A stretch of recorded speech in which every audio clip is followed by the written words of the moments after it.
Thank you for standing by. The webinar will start momentarily. In the meantime, please take a moment to join our Q&A box on slido.com. To raise questions, open a browser either on your mobile device, desktop, or laptop and point to slido.com. Type the code 9314146 and click the blue arrow to join the Q&A box. Alternatively, you can scan the QR code flashed on your screen right now to be directed to our Q&A box. Thank you, and please continue to stand by.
Good afternoon and welcome to the 2022 Year-End Tax Activities Webinar hosted by Titanium Technologies. At this time, all participants are on listen-only mode. For your attendance to be recorded, please update your name tag to show your first and last name, followed by your company name.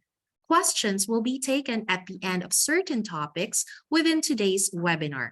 To raise questions and participate in the activities, open a browser either on your mobile device, desktop, or laptop and point to slido.com. Type the code 9314146 and click the blue arrow to join the Q&A box. This call is being recorded. If you have any objections, you may disconnect at this point. We are here today to provide a refresher on the key steps to fulfill a successful year-end activity using the myHR system. My name is Jabel, your webinar moderator for today, and I'm thrilled to introduce our speakers for today's session. We have Sir J.M. Belza of Solution Design and Ms. Mary Adlawan of Payroll Operations to impart their knowledge and to provide us with an overview of how we are to utilize the myHR system for the year-end tax activities. I'd also like to acknowledge the presence of our senior management, along with our founder and CEO, Jerry Tiang. Also with us today are my co-moderators, Ms. Nice Magara and Ms. Vivian Tiang. Showcasing our agenda this afternoon, we have the following topics in store for you. We have for topic 1, how to conduct tax reconciliation, followed by encoding previous employer information and changing the earning classification. Topic 4 contains all about the BIR Form 2316 and the Alpha List. Topic 5 talks about the PHIC 1% differential. At the end of this session, we aim that our dear participants are able to 1. List key components to properly conduct tax reconciliation and other year-end tax activities. 2. To compile all relevant documents and reports pertaining to the key components. And 3rd, to evaluate one's readiness in independently doing the year-end tax activities with the myHR system. I invite all our participants for our starters to join our slido.com. I do have a quick activity for everyone, so please log on to slido.com. It's really quick to join this platform. You can scan the QR code found on your screens right now using your QR code scanner on any device, mobile, laptop, desktop, tablet, or point your browser, open a new browser, point it to slido.com, type in the code 146. That's the code. And click on the blue arrow to join this pulse check. I will be asking questions to start our session this afternoon. So let's see if our participants, we do have 24 participants in the room today, and please join this very quick pulse check that I'm about to work out with you to start our webinar this afternoon. So if you have logged on, this is also where you can raise your questions. All throughout the session, you can raise your questions using our Slido page today. Type in the question and click on ask. Now, for our first activity, we have the question, what's your user role in the year-end tax activities? This is also to give our speakers this afternoon an idea of the user roles of our audience, of our participants. What's your role in the year-end tax activities? So please join slido.com. Type that in to your browser, be it on your mobile device, laptop, desktop, or tablet, and key in or type in the code 9314146 to join this quick pulse check. So what's your user role in the year-end tax activities? Right now, we're getting answers, pan encoder. So that's what we're getting as user roles. And they are playing this role in the year-end tax activities. We're also getting other answers, other responses from our participants. We have patron encoder, payroll processor. Okay, but we're getting a big one on pan encoder. Definitely that's a key, that's a very critical role in the year-end tax activities, but because whatever you encode in the system has to be accurately correct, so that we'll have, of course, correct system output. And then we're also getting patron encoder, payroll processor, verifier. We have a verifier in the room. Thank you for answering that. Thank you for providing your user role. Stay on the page, because let me change the question now. Let me transition to the next pulse check that we have for this afternoon. Second question that I have for our participants, how do you rate your readiness in independently doing your year-end tax activities? So rate yourself. Do a self-rate right now.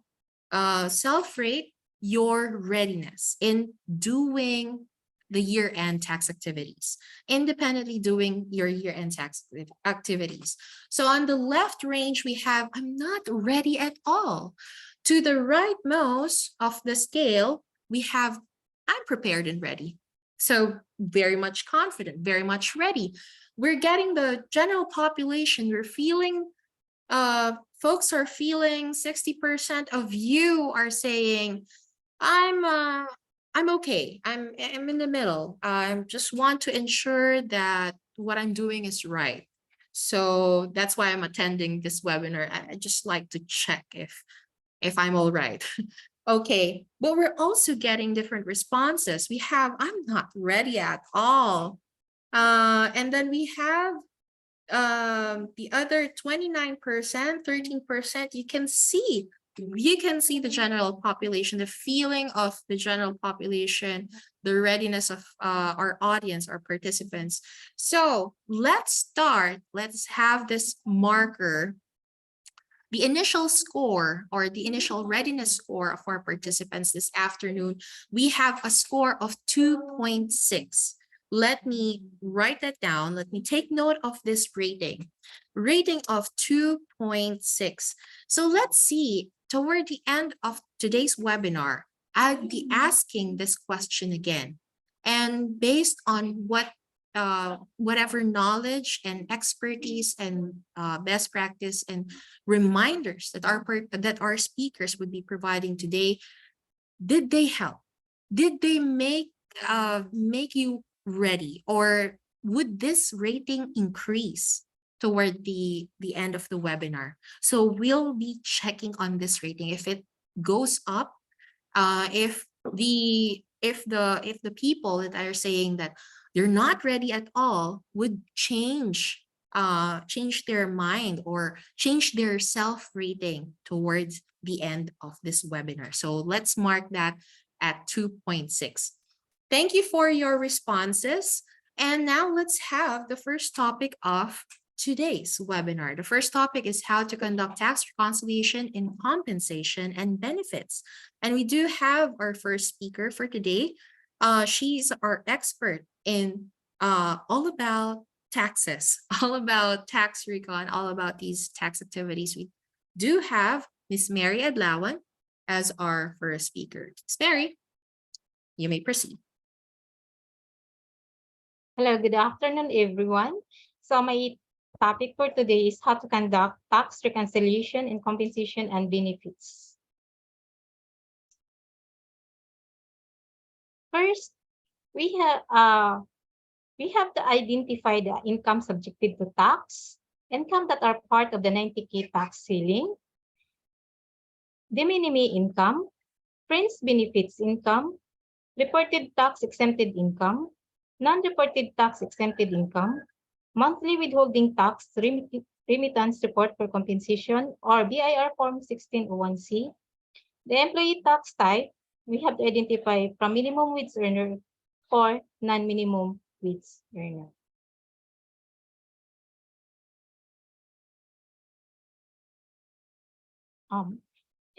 Gross income from compensation refers to all remuneration for services designated is immaterial or all payment received by the employee from their employer from their services that rendered. Then it includes salaries and wages, honoraria, allowances, commissions, bonuses, fringe benefits, and other income that are part of the diminution.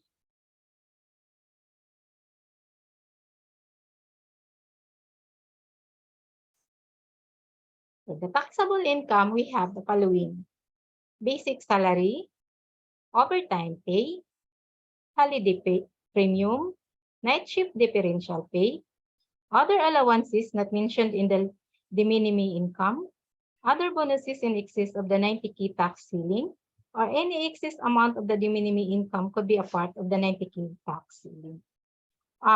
In system, we have some pay code that will be defined under taxable income for PTRAN, let's say BN Inc. Series 1 and 2. Then the other bonuses in excess of the 90K tax ceiling that are listed under BN Inc. and PT Inc. Series 3 pay codes.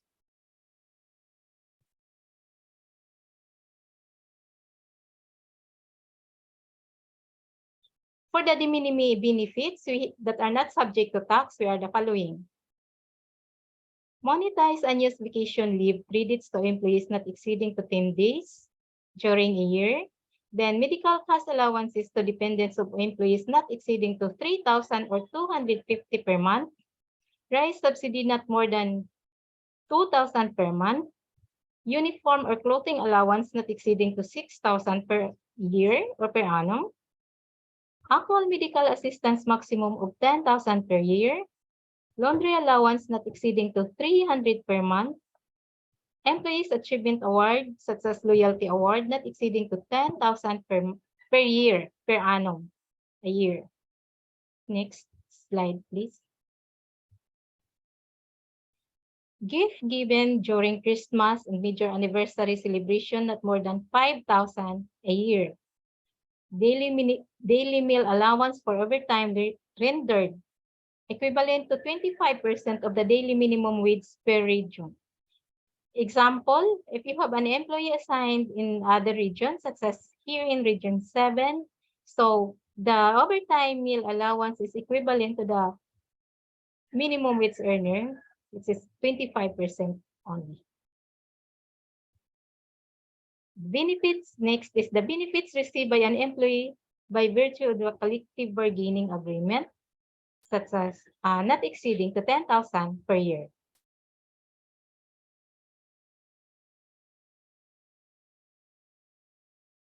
Tax-exempted income, it includes all income aside from the defined de minimis income.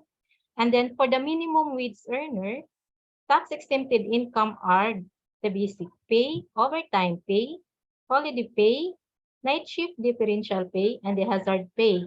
The minimum income that are listed under pay code BN Inc. and PT Inc. Series 4 are still not taxable and myHR system. So all pay codes using PT Inc. and BN Inc. Series 4 are not taxable.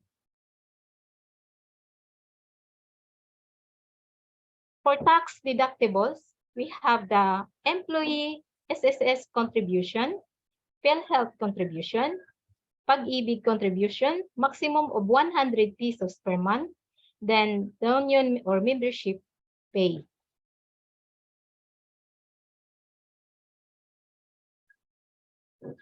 Our basis for tax annualized computation should be based on this table as shown in the screen. This table is applicable from year 2018 up to this year, 2022. So for the first 250 and below, that income is exempted to tax. Next is above 250 to 400,000.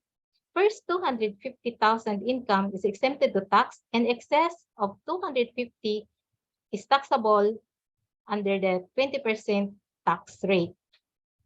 Next, above 400,000 to 800,000, first 400,000 income had a fixed tax of 30,000, and excess of 400,000 is subject to 25% tax rate.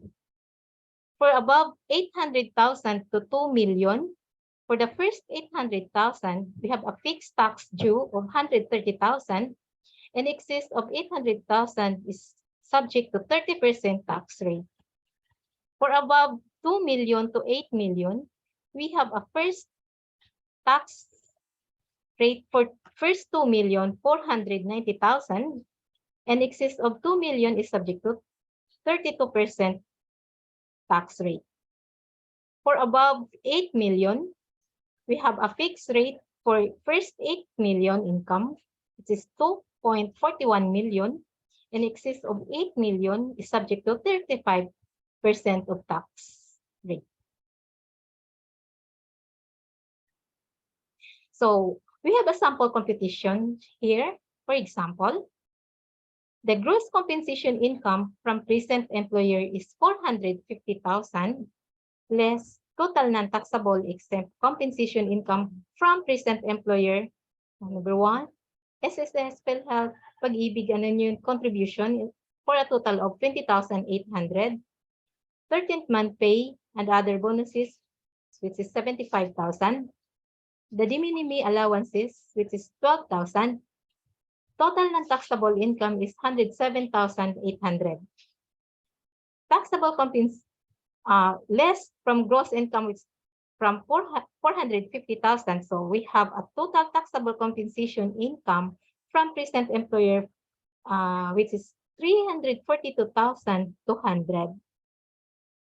If that employee has a total taxable income from previous employer, for example, 150,000, so we have to add that, then the sum is 492,200.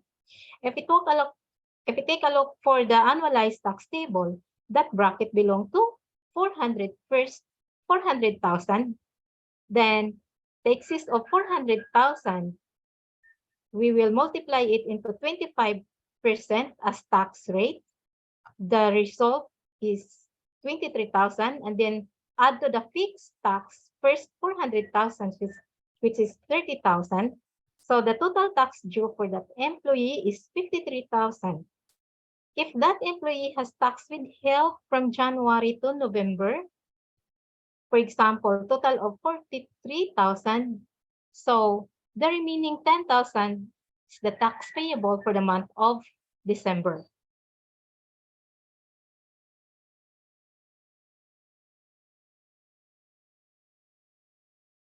For the year-end report, the following report to be submitted in the BIR And we have to reconcile our alpha list against the final 1601C. Or for the, so have to consolidate everything. So gross income from the alpha list should be equal to the gross income on the 1601C. The tax withheld from the present employer should also equal to the tax paid in 1601C from January to December. Then the de minimis income on the alpha list is also equal to the de minimis income on the 1601C. Tax deductible and other non-taxable income on the alpha list also equal to the tax deductible on and other non-taxable income that are reported under the 1601C form. Ms. Jo, thank you. Thank you, Miss Mary, for talking about the first topic that we have, which is how to conduct tax reconciliation in Comp and Ben. Let me now open the floor for questions. To raise questions, you may you may use a browser, any browser, point it to slido.com, type in the code 931 4146.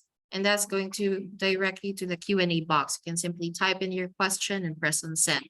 We do have several questions on queue. Oh, wait, let me focus on the first one. Are you providing us a copy of the recording after this session? Definitely.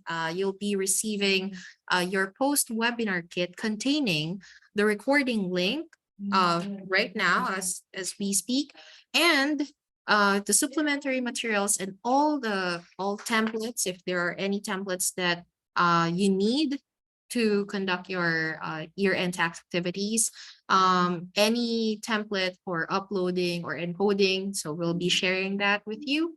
And then any supplementary materials that we've created so that you can be guided as to how to do it using myHR. So this is going to be provided, definitely. We're providing a copy of the recording.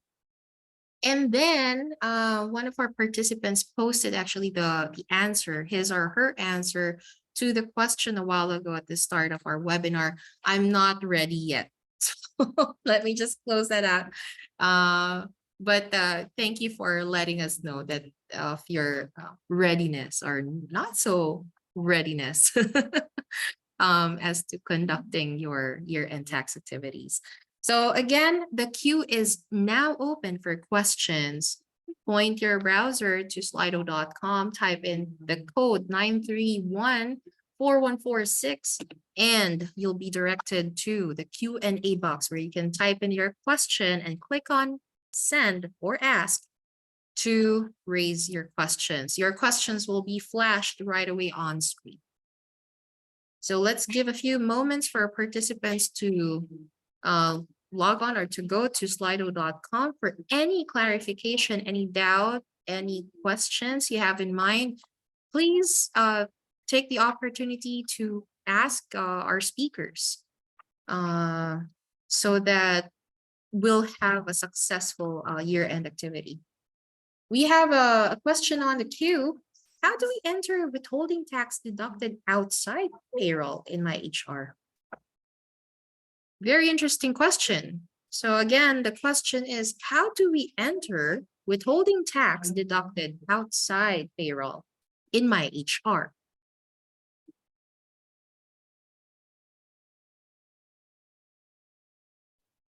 Okay. During the end of the year or before December 31, so we have to process special payroll just to include the withholding tax deducted outside myHR. So we have to process a special payroll exclusively for withholding tax only so that it will consolidate under myHR.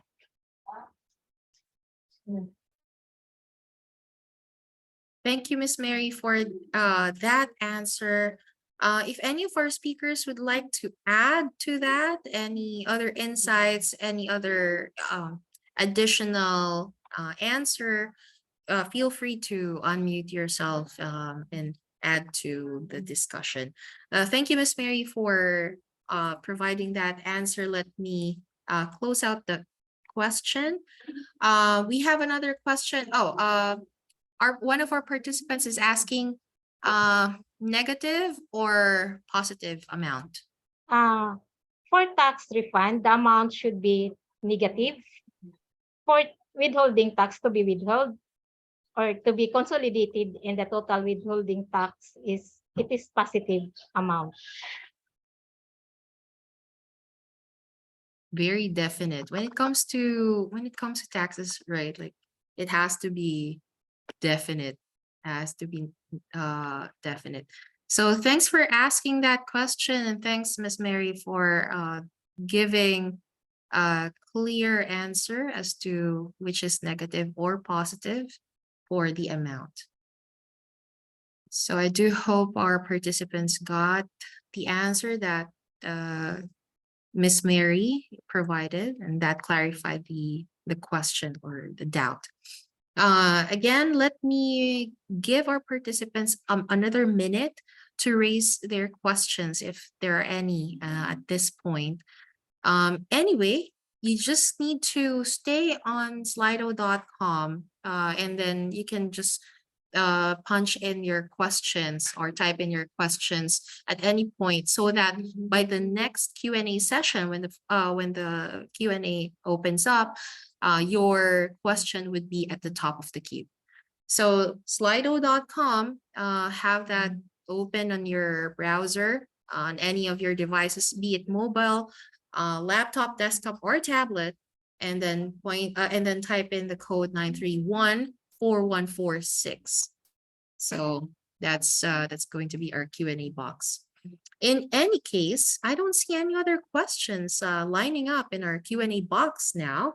Let me proceed to our next topic this afternoon, how to encode previous employer information. And this topic is going to be discussed by Sir J.M. Belza.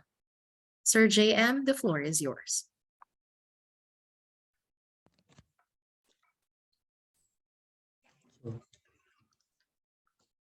Good afternoon. So for this particular segment of the next slide, please. For the topic of this particular segment of the webinar, so as seen on the screen, to add to that, the segment of the webinar focuses on the familiarity on using the module previous employer information, and when is the correct timing of execution in relation to the employee process payroll and the settings of withholding tax computation. Next slide, please. So,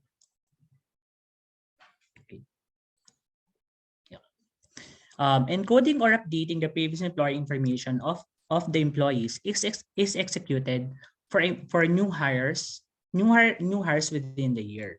This is to consolidate the previous income of the employees within the year from the previous employer to the current employer.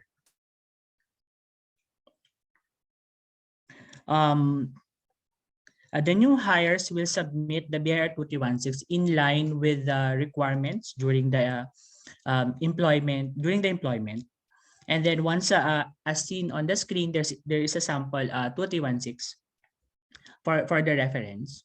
But BIR recently released the new BIR report wherein a new box is added. I think that's box number 27, 5% tax credit PERA Act of 2008. But for this particular discussion, so we will be presenting the previous one prior to the released version of 2316. So once the employee or the HR received the file, the 2316, so the user that have access to the PAN previous employer information can now execute the procedure in updating the record of the employee. So to execute the transaction, so first, upon log into the system, please go to PAN or the personal action notice. So under PAN, please proceed to employee information. So once selected, so the system will load the screen. So on employee information, on the search box, please click on the box, and then please select set previous employer information. So once selected, the screen will load the information related to the previous employer information to it being encoded by the PAN encoders. So for this particular, so on the lower part of the box, search box, so please search. There is the radio button to specify the employees for creation of the transaction. The blue dot on the radio button indicates the selected options. The selected option to be loaded on the screen on the field of employee name. If we're creating for current employees, so please select the current employees. If for separated, please highlight or paste the blue dot button, the blue dot on the separated employees. So once the employees is selected, so on the portion of employee name, on the provided report, please refer to box number 4. For the next field on the screen, on the previous employer name, it can accommodate a maximum of 100 alphanumeric characters. On the BR 2316 report, please refer to box number 13. For the previous employer employment status, please click, and then the drop down, there is a drop down list option to select on the list.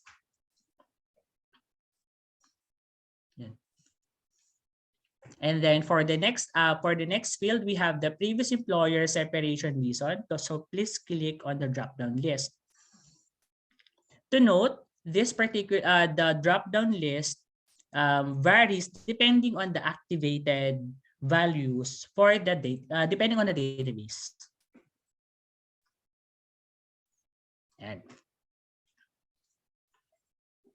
for the next field, we have the previous employer TIN number. It can accommodate a maximum of 16 numeric characters only. On the 2316 report, please refer to box number 12. On the next field, we have the previous employer tax type. So for this one, please click on the drop-down list of options. So we have the next. So for this particular, if the employee submitted the 2316 report, if they are MWE, please note that the on field item number 11, it should be tick box, or should be a check box indicating that the employee is minimum wage from the previous employer.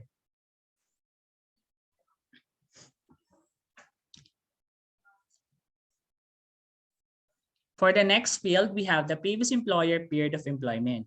For the start date, so please click pick the date on the calendar. On the part of 2316, please refer to box number 2.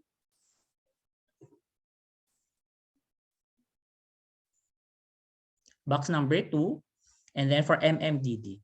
For the next field, we have the end date. So again, this is pick the date on the calendar.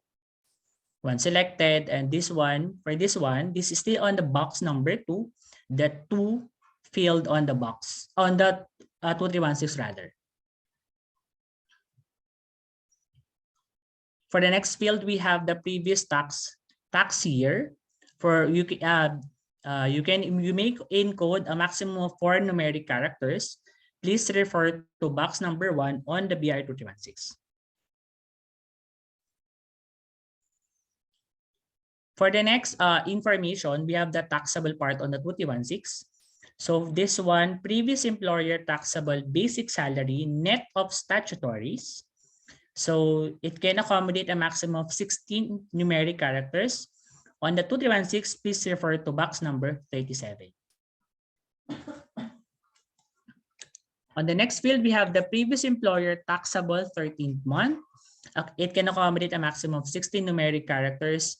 On the submitted 2316, please refer to box number 46.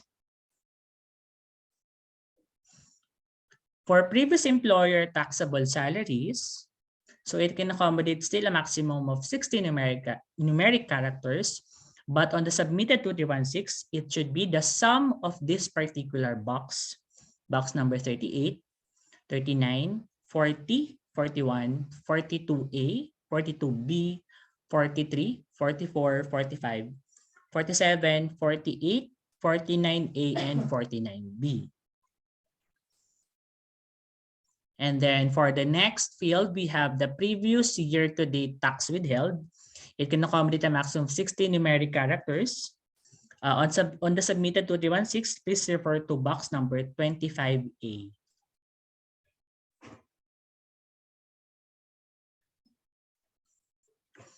So moving on to the next part, on the lower part of the previous employer information.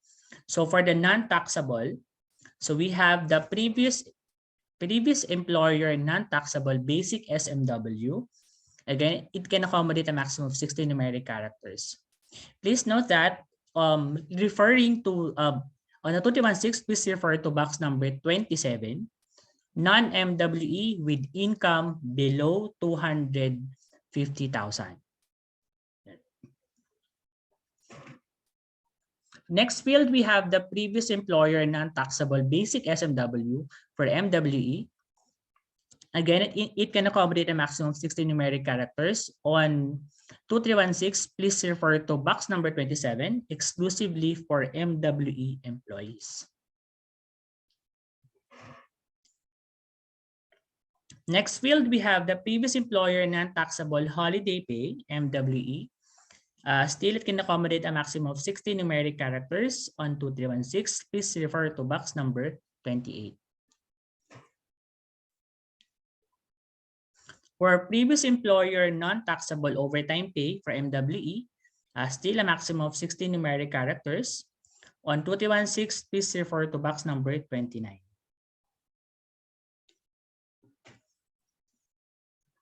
For previous employer non-taxable night shift differential for MWE, still a maximum of 60 numeric characters. Please refer to box number 30.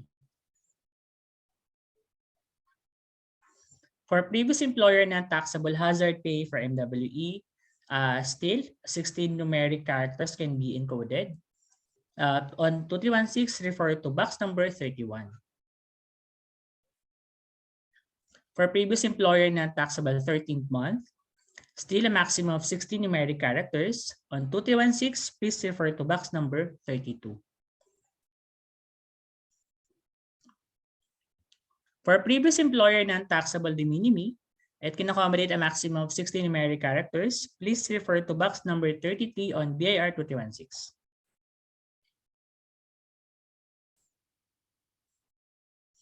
For previous employer non-taxable salaries, again, 16 numeric characters can be encoded. On 2316, please refer to box number 35.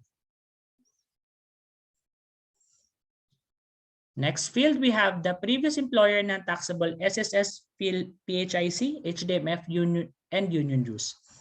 It can accommodate a maximum of 16 numeric characters. On the submitted 2316 report, please refer to box number 34.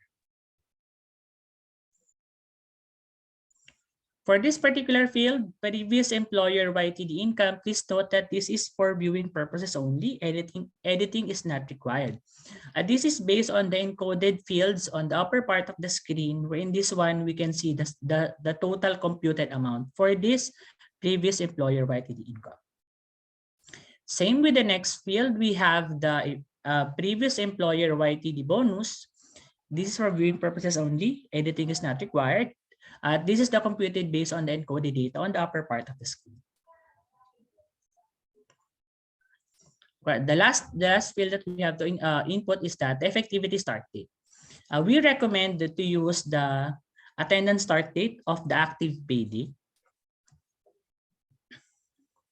And then, of course, as we always recommend, prior saving the transaction, of course, everything on the screen must be validated.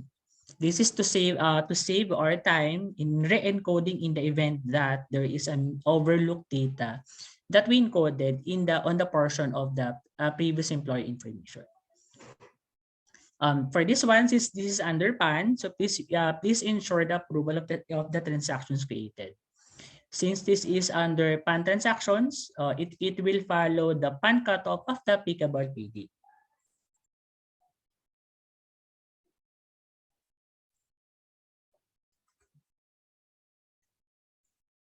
Yeah. So moving on to the next topic to discuss, we have the change in earning classification.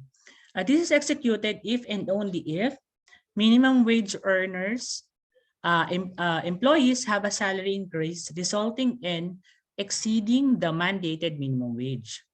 If this is executed, the tax computation will take effect if the threshold 250K is exceeded. For this particular MW income is not part of the 250,000 threshold. So to execute the procedure, so again, upon login in the system, on PAN, previous personal action notice, please select employee information.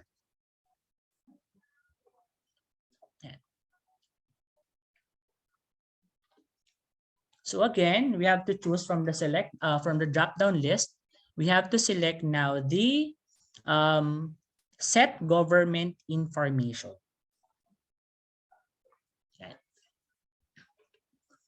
So this will load the government information of the employees and other related data. So for this one, again, we have the radio button to select the employees for loading in the employee name field.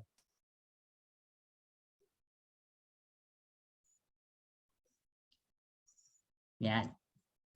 The blue dot on radio button indicates, again, the selected option for loading in the employee name. For this one, just indicate the name or employee number on the employee name field for us to search and load the data of the employee. Once we selected this one, the existing record of the employee will be loaded on the field on the screen. And for example, we have Juan de la Cruz. The government numbers like pag-ibig, tax, SSS, PhilHealth numbers, the bracket, the tax status, and other related data will be loaded on the screen. Included on the change of earning classification, of course, we have to highlight to always check the tax status of the employees. For this one, we strongly suggest to use either of these particular options. We have the single, S1, S2, S3, S4, ME, ME1, ME2, ME3, ME4. You have to highlight that tax status Z has a different computation that's not aligned to the above mentioned options because it can affect our annualization process or output that the system will produce for those employees with Z tax status.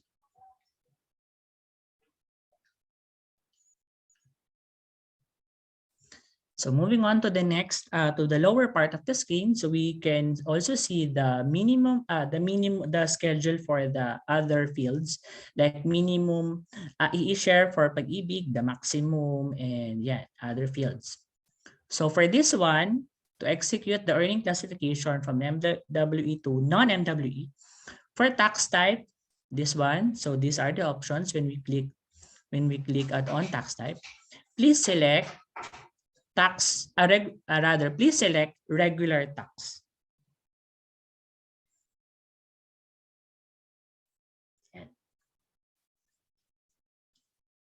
Yeah.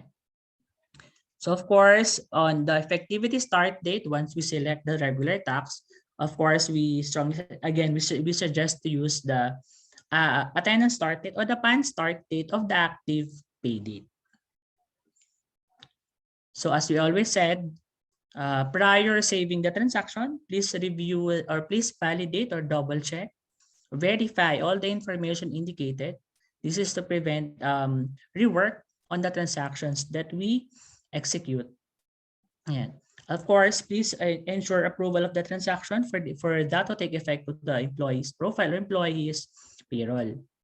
Again, since this is under PAN, it will follow the PAN cutoff applicable to the pay date.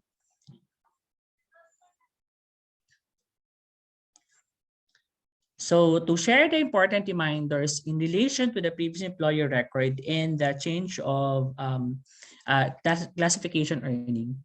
So for this one, we have to note that if our database tax computation is annualized, the encoded information on the module will be applied after the approval. Of course, it will take effect. For example, we will see that on the screen.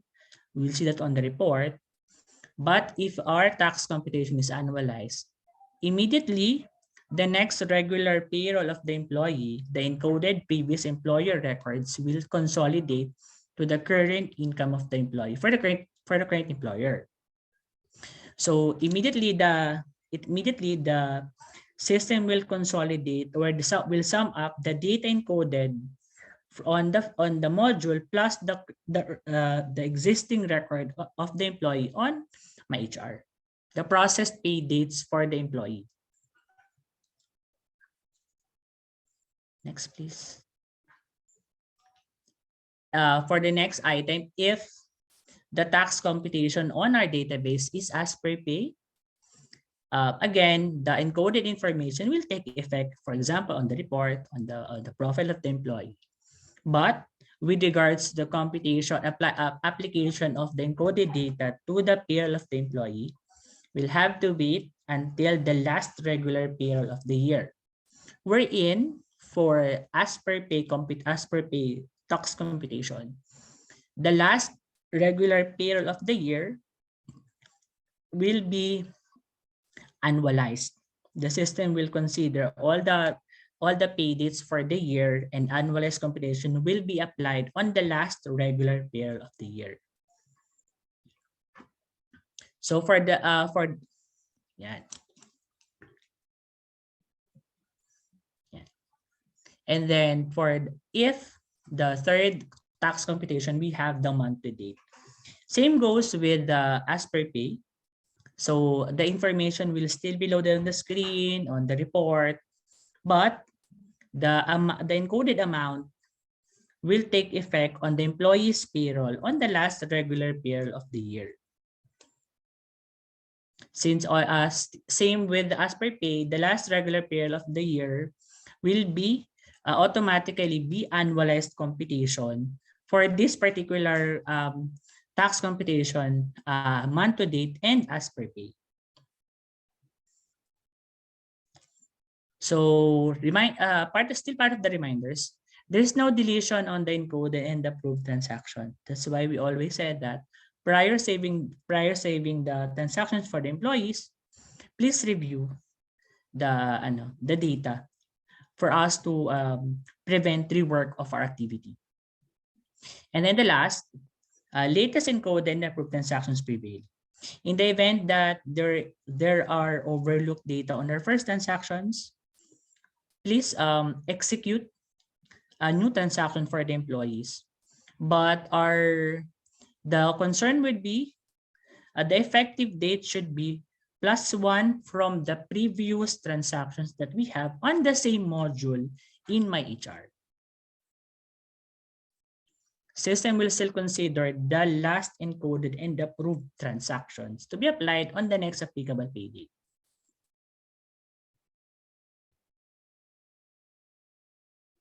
Next, please. I think that's the last. Yeah. Thank you, Sir JM, for going in depth with encoding previous employer information on myHR, and also walking us through how to do that. And at the same time, changing the earning classification of employees from MWE to non-MWE and updating the tax status. Thank you so much for that. Let me open the floor now for questions from our dear participants. To raise questions, point your browser, any of your browser on your mobile device, laptop, desktop, or tablet, point it to slido.com, type in the code 9314146, and click on the blue arrow to join the Q&A box. You can type in your question and click on send. Your question is going to come right up on screen. Alternatively, you can scan the QR code being flashed on your screens using your QR code scanner, and you will be directed to our Q&A box. That's a faster way. I do have a question for Sir JM. Over the years, what has been the challenging part when it comes to encoding information, or what's the usual error or incorrect information being encoded on this particular item? Like, what have you encountered in the past that's like frequently happening, or that frequently happened in the past, like incorrect information being encoded? Tax status or tax type. Previous. I think the main Mhm. struggle is the transition to take effect the new fields required by BIR, which Mhm. is applied I think last year. No, 2020. 2020. Mhm. Because I see. previously we only have 6 fields, but now we are required to encode most of the data to be applied in the alpha list.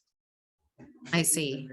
Okay. I think it's also what our users, of course, there's been a lot of changes over the years, and we're also adapting. We're also pushing myHR to, of course, be compliant at all times. And so our users also have that challenge as they encode information in the system, because we want correctly populated or encoded data for our employee records. Now we have a question on queue. Let me highlight this. Those boxes or fields with MWE and set previous employer information are strictly for MWE only, right? Can you confirm? Can any of our speakers confirm if they are strictly for MWE only?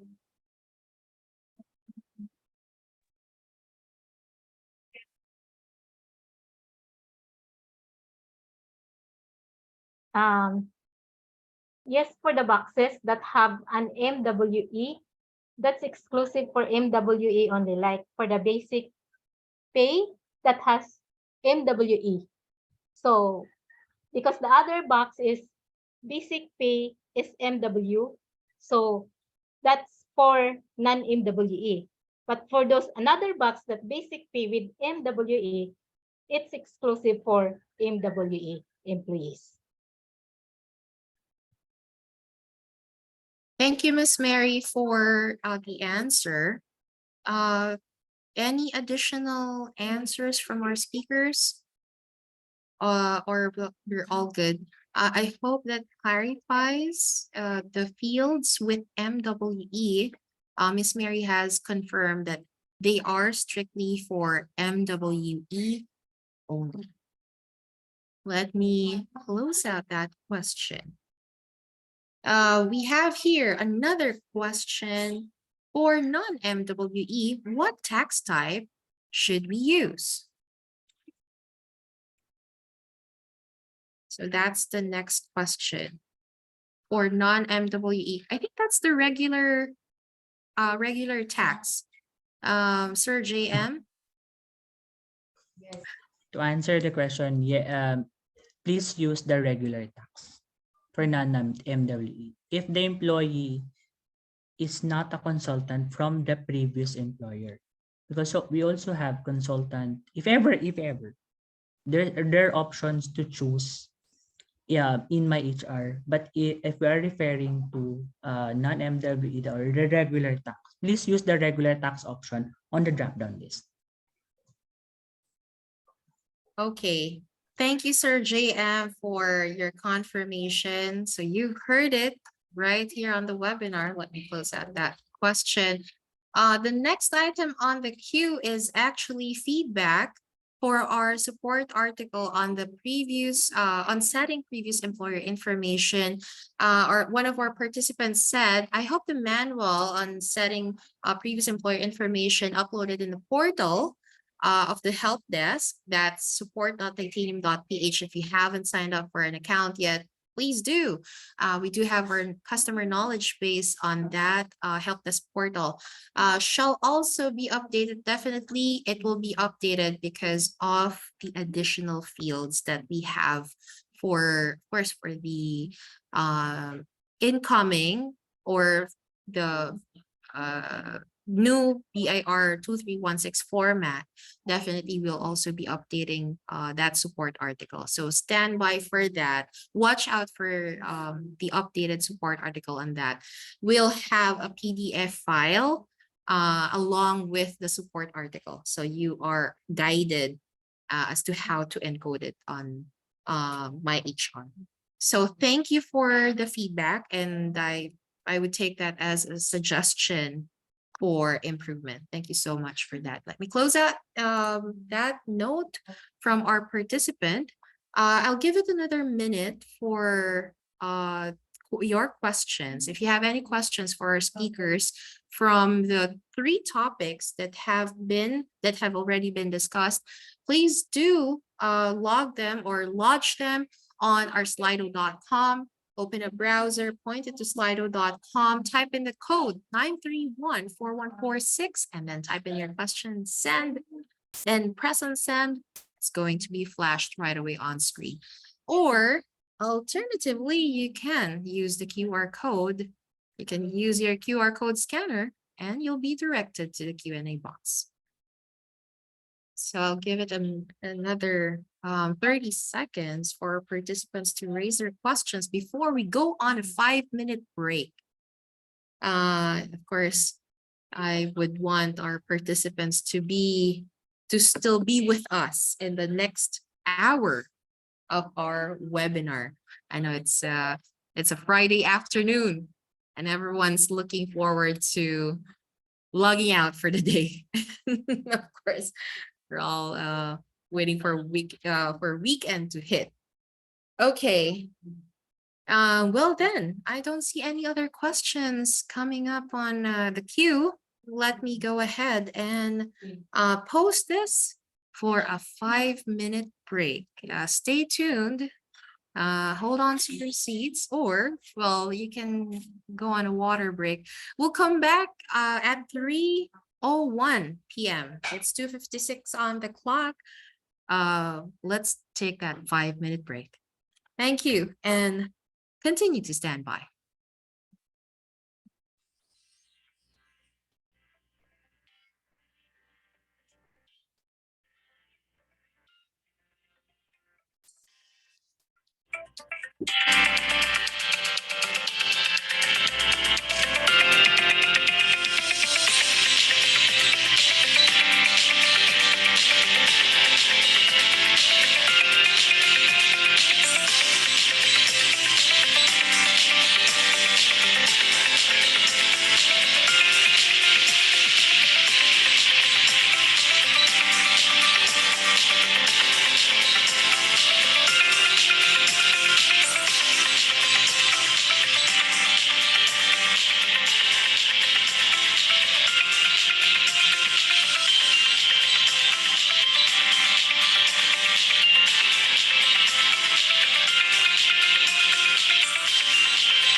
let me welcome you back to the session, to our webinar. It's 3:01. Good afternoon.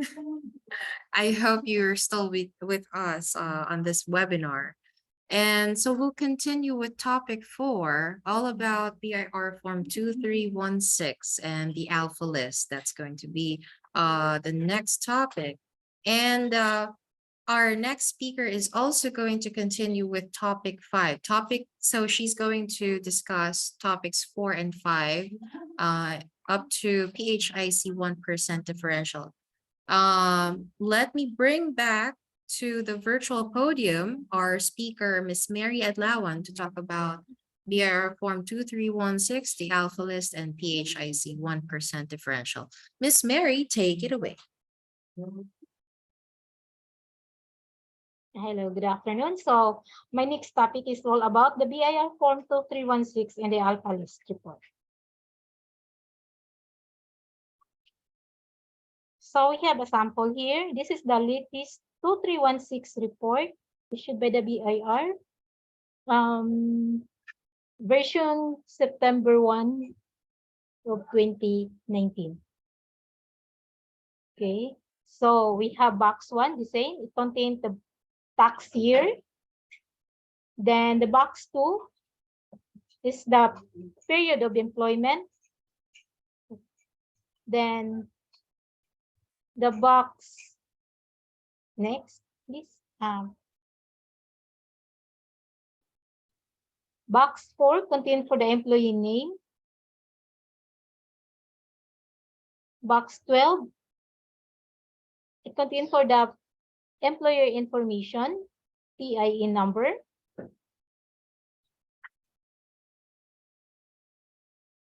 Box 13 for the previous employer name, if we have.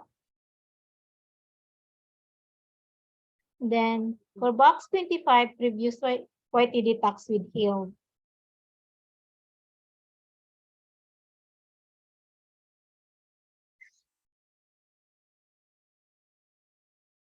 For the box 27, this is the non-taxable income, basic pay that below 250,000 for non-MWE and for MWE.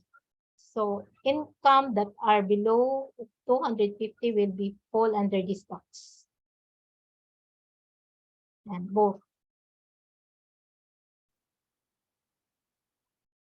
For box 28,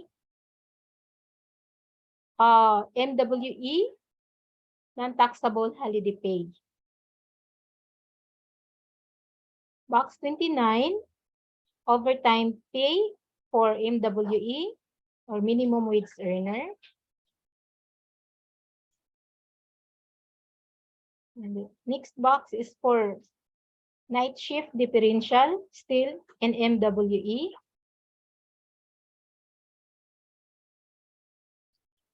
Then followed by the non-taxable hazard pay for MWE.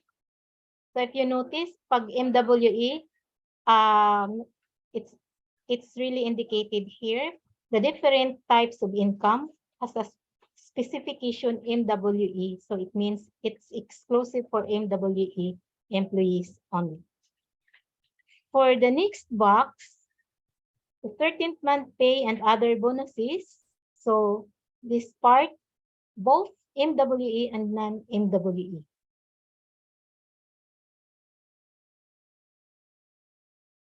Then followed by the de minimis box, still applicable for non-MWE and MWE. Then the ACC's GSI's PhilHealth Pag-ibig contribution, applicable for both MWE and non-MWE. And box 34 for the old 2316 form. And then salaries and other forms of compensation that are not subject to tax in myHR, and this under Series PT Inc. 4 and BN Inc. 4 should be falls under these boxes. Salaries and other forms of compensation non-taxable. Okay. Then for box 35, It is the total amount from box 27 down to box 34.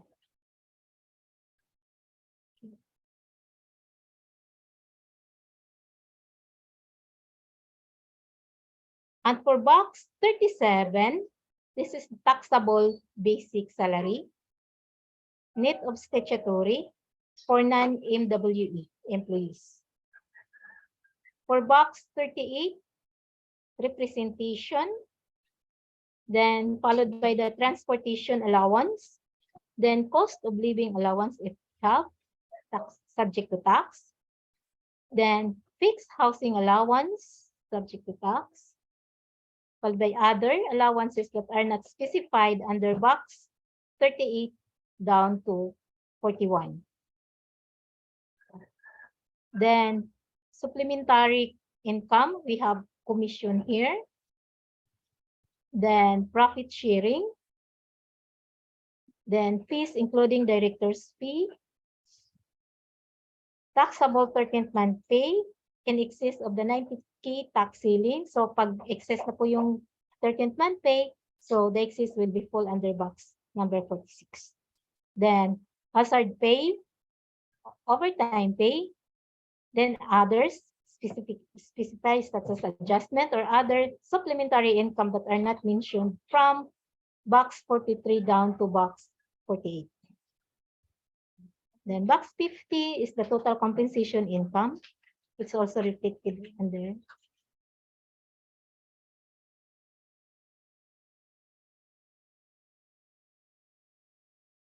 So, how we will generate the alpha list and 2316 report in myHR. So first we have to log in myHR.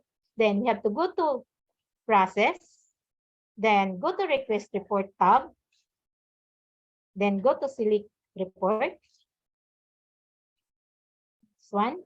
So the report to be selected for alpha list report, it should be the alpha list employees from whom taxes withheld and enclosed in parentheses exempt or non-exempt version 7.2020.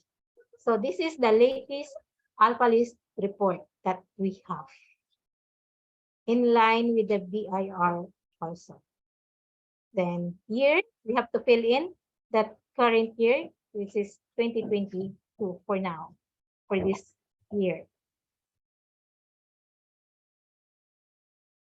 And then for BIR form 2316, you have to select the BIR form 2316, enclosed in parentheses formatted, employer certificate of compensation, enclosed in parentheses exempt and non-exempt, January 2018.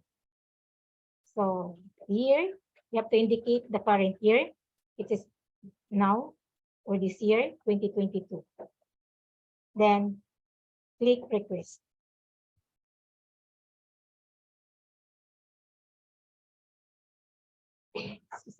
So we have a sample here on how the income going to be mapped in alpha list and latest BIR form 2316 or latest employer 2316.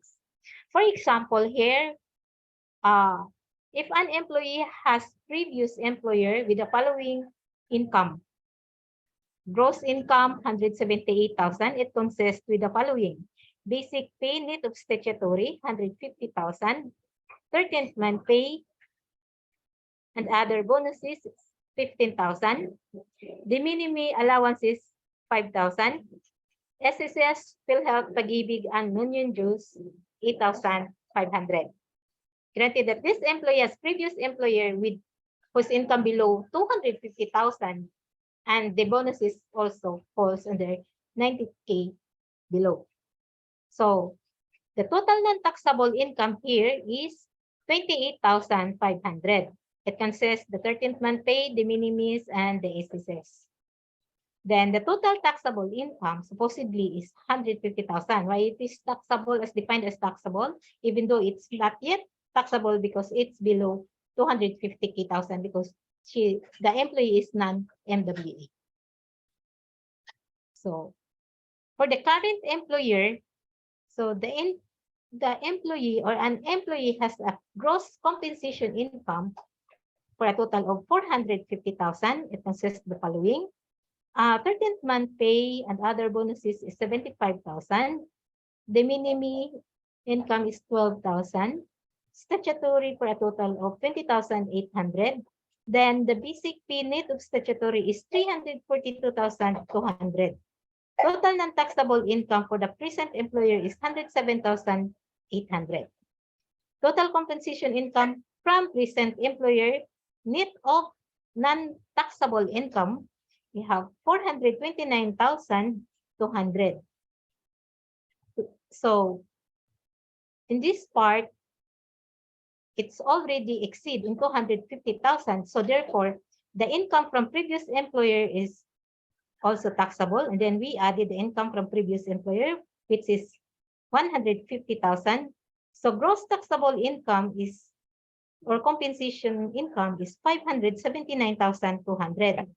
So if we're going to check it with our annualized tax table, this bracket belongs to first 450,000, 400,000, then NX is subject to 25% tax rate. So to compute, we will less the 400,000, first 400,000, then the excess, we're going to multiply it into 25% as tax rate. Then the product is 23,000.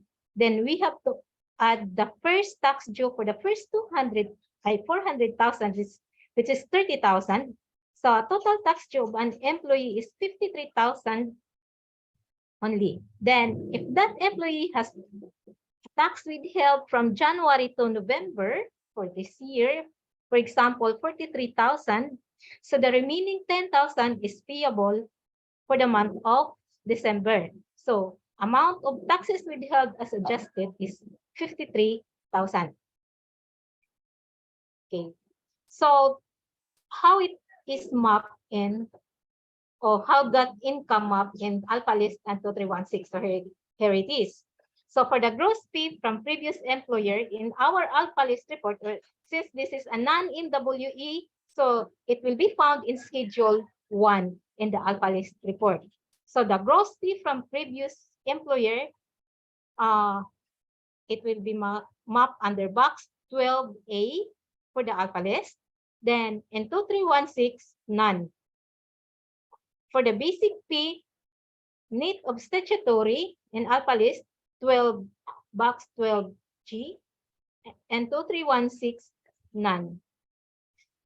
For the 13th month pay, non-taxable in Alpha List, under box 12B, and 2316, none. The minimis allowances and Alpha List, box 12C, and 2316, none. The SSS PhilHealth Pag-ibig and Union contribution and Alpha List, it will found in box 12D, and 2316, none. For the total non-taxable income in Alpha List, it will found in box 12F, and 2316, none. For the total taxable income from previous employer, it will found in Alpha List in box 12J, and 2316, it will found in box 22. So if you notice, only the taxable income will reflect in the latest 2316 of that employee. So all the rest, non-taxable income from previous employer will no longer reflect in the latest employer 2316. Okay. Next, for the present employer, the gross compensation income, which is 450,000 in Alpha List, it will found in box 7A, then 2316, box 19. The 13th month pay that is not subject to tax in the present employer in Alpha List under box 7B, then in 2316, box 34. The de minimis income in Alpha List for the present employer under box 7C, and 2316, box 35. For the statutory such as SSS, Pag-ibig, and PhilHealth and Onion Juice and Alpha List under box 7B, 2316 box 36. For the basic pay net of statutory and present employer and Alpha List box 7G, then 2316 box 39. For the total non-taxable income from present employer in Alpha List box 7F, it consists with the sum of from box 7B, 7C, D, and E. So in 2316, it reflects in box 38 and box 20.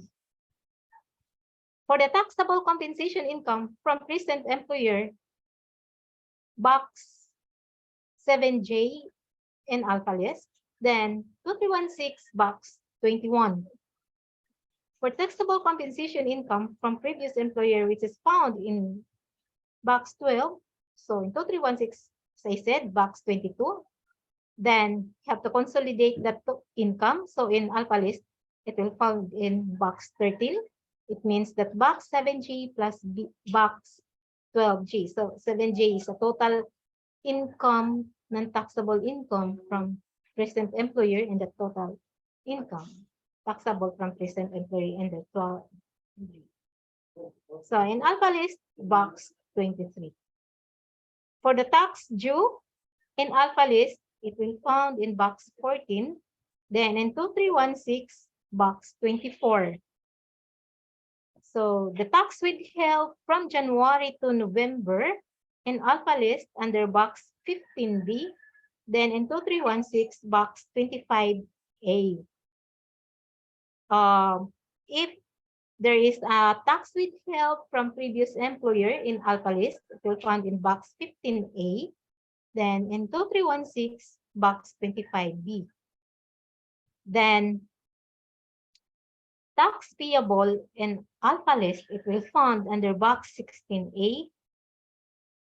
In 2316, none, because we will not reflect tax payable or tax refundable in 2316. So amount of taxes withheld as adjusted in Alpha List under box 17, then in 2316, box 26. So, and the latest 2316, we have an added boxes here, box 27 and box 29. For box 27, this is the new tax benefits enjoyed by those employees that is a PERA member or with PERA. Is a 5% for the PERA. Then the box 28, yeah, the total of box 26 and box 27. As of now, these boxes don't have yet mapping in the Alpha List as of this moment. But we have to expect that there is an enhancement for the Alpha List, as I talked with some of the BIR personnel, but as of now, so wala pa. So upcoming. Okay, so next. So, okay, so this is how it looks like. As I think this was discussed by JM earlier, but to emphasize, here it is how it looks like. Usually, we receive a 2316 for our new employees from previous employer. Looks like this one. So basic pay, even it is less than 250,000, some of them will be mapped here under box 39 for the present 2316. Okay, so for example, this is the 2316 that we receive from our new hire employee. So how it will be included here? Okay, so first we have to select the name of the employee, then the status, the reason for resignation. If not, so we have to default is resignation or career movement. Then the company name, the previous employee name, the previous employee TIN number, then tax type, we have to indicate either MWE or regular. Because if we miss out this portion, the income that you encoded from previous employer will not reflect in the latest 2316 or in our alpha list report. So take note, we have to indicate or we have to fill in this tax type here. Either if minimum, we select the minimum. If non-minimum, regular tax. Then the 150,000 basic, so it will fall under here. Non-taxable basic is MW. It means regular tax but non-taxable basic because it is falls below 250. But if it exceed in 250K, we're going to include it here under taxable income because it's already exceed in 250K. Okay, then the 13th month pay. So since this is non-taxable, so we're going to include it here under non-taxable 13th month pay. And then the de minimis income. So we have to include here 5,000. And then the SSS and PhilHealth, sorry nawala ang amount. So you have to include it under here. Okay, so next slide, please. Okay. For the sample number 2, we have non-MWE employee, wherein the income of that employee from previous employer is below 250K, then the bonuses and other 13th month pay is above 90K. So this time, the sample is the 13th month pay that falls above the 90K tax ceiling. So for example, this is the summary of the employee's income from previous employer. Gross income is 230,000. It includes the following: basic pay 108,000, 13th month pay of 100,000, SSS, PhilHealth, Pag-ibig, deductions, and union dues, total of 12,000. The de minimis is 10,000. So to compute, so okay, we're going to add the income from present employer. For example, that employee earned from present employer gross income is 450,000. It includes basic pay 32,400, 13th month pay 75,000, SSS, PhilHealth, and Pag-ibig 28,800, de minimis income 12,000. Total non-taxable income is 32,800. So what is the composition for this non-taxable income? It is the SSS and the de minimis income only. Why? Because our 13th month pay here is subject to tax because the 13th month pay from previous employer already exceed in 90K tax ceiling. So basic, so to continue, basic pay net of statutory is 321,400. Add taxable income 13th month pay and other bonuses of 75,000. Total taxable compensation from present employee is 417,200. Add the taxable income from previous employer, which is the basic pay and the excess of 10,000 from here 13th month pay, total of 118,000. So we have a total taxable income here for 535,200. So if we're going to check this in our annualized tax table, again, it will fall in the under tax salary bracket of 400,000.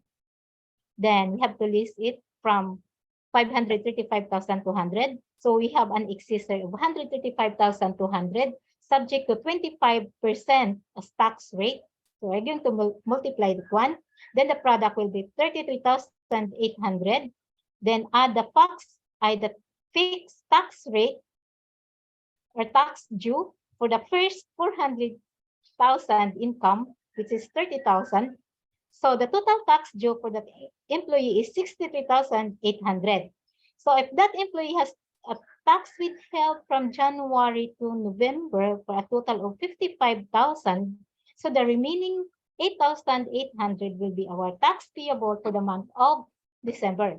Then amount of tax withheld as adjusted still 63,800.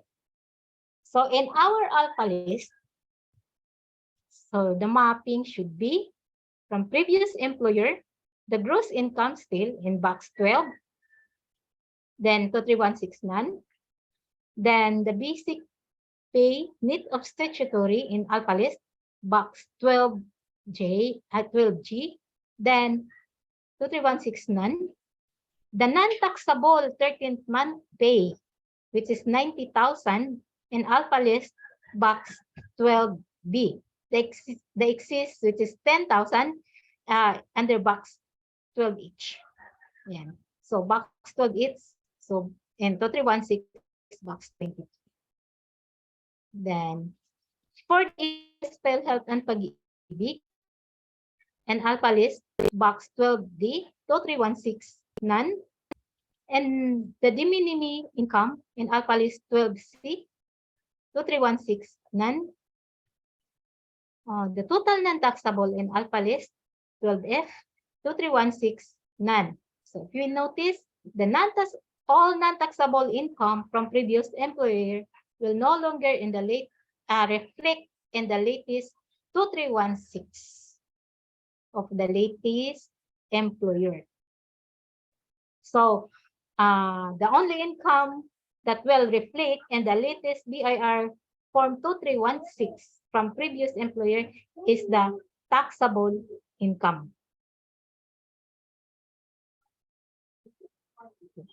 For the present employer, the gross income from present employer in alpha list, it will reflect in box 7A, then in 2316, box 19.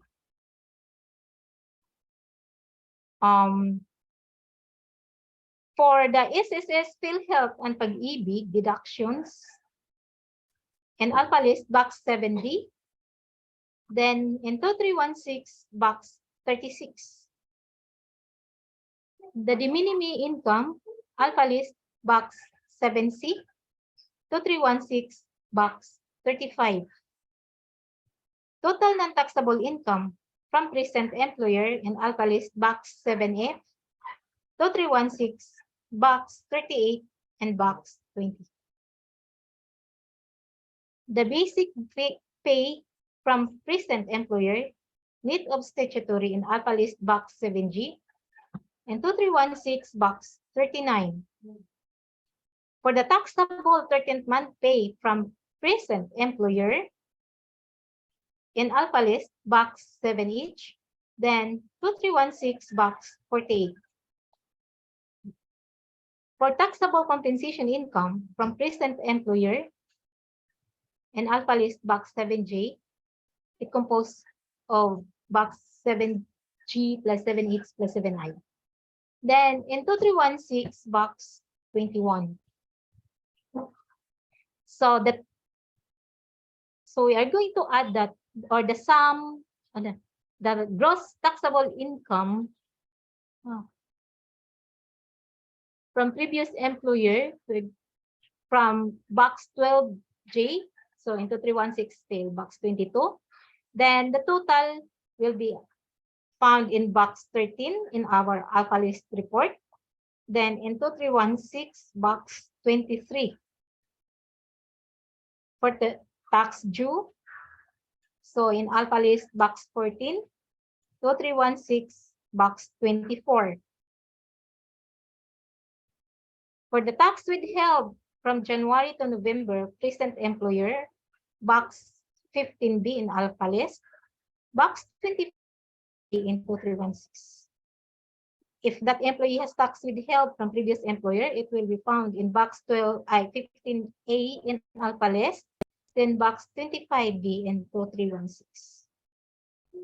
Tax payable or refundable in alpha list, it reflect in box 16A and 2316 none. Amount of taxes withheld is adjusted in alpha list. It will reflect in box 17 and 2316 box 26. So if that employee is still again, if that employee has PERA, so in box 27, it is the 5% tax credit for the tax PERA or tax benefit. It will reflect under box 27 into 316, but in alpha list, no mapping yet. Then still box 28, same. Okay.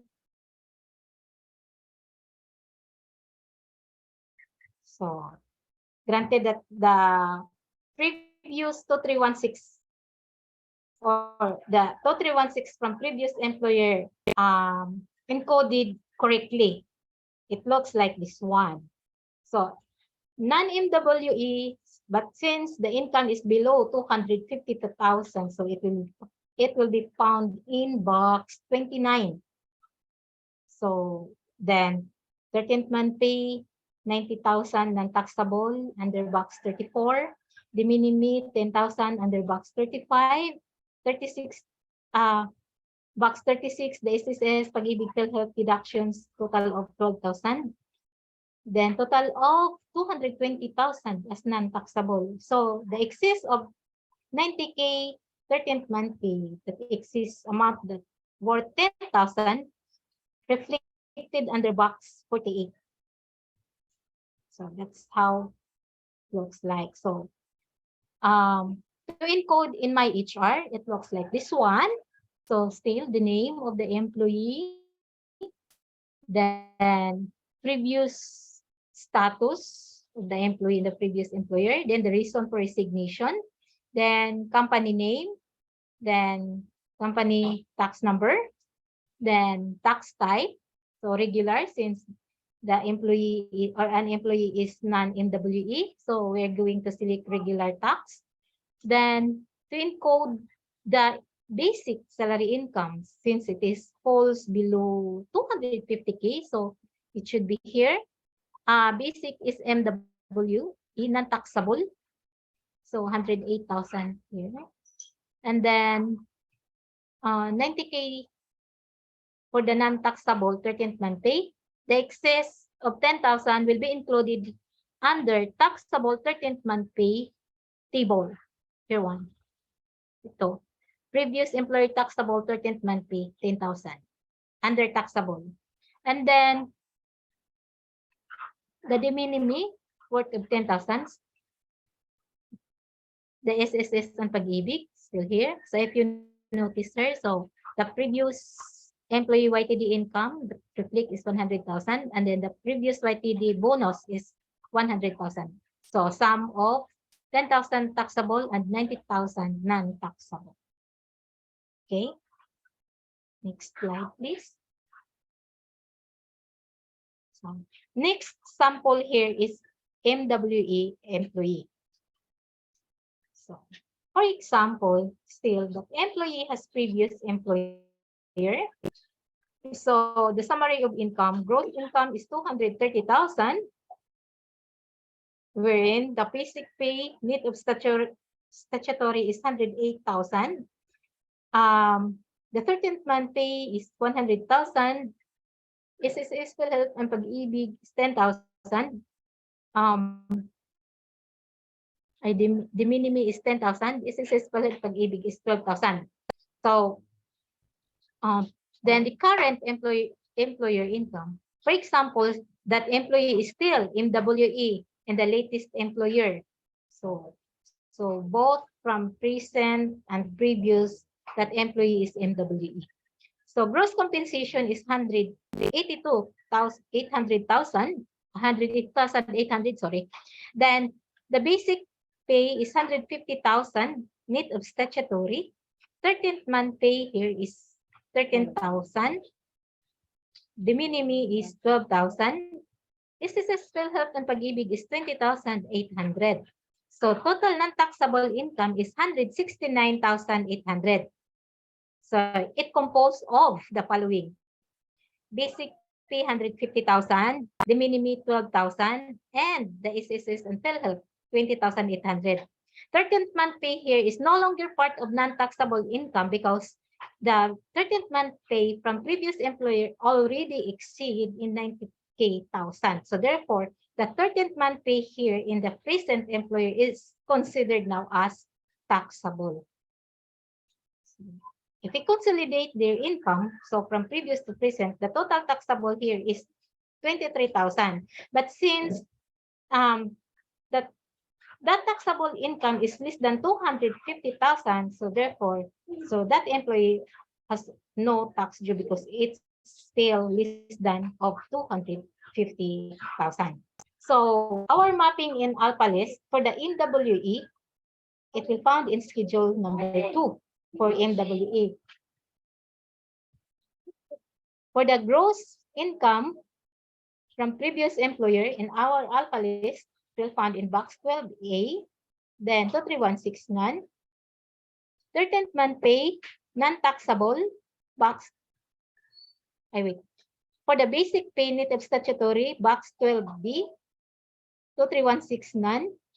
For the 13th month pay, non-taxable, 90,000, box 12G in alpha list, 2316 none. Then the de minimis allowance, box 12 each in alpha list, 2316 none. SSS PhilHealth and Pag-ibig, 12I in alpha list, 2316 none. Total non-taxable income, 12K in alpha list, 2316 none. Taxable income, which is in excess of the 13th month pay in alpha list, 12L, then 2316 box 22, then the total taxable income from previous employer in alpha list 12 in and 2316 box 22. So still non-taxable income from previous employer will no longer reflect in the 2316 of from the latest employer. For the present employer, the gross income in our alpha list report, it will reflect in box 7A, then in 2316 box 19. Then the basic pay net of statutory in alpha list, box 7F, 2316 box 29. For the taxable 13th month pay from present employer in alpha list report, it will reflect in box 7P, then 2316 box 48.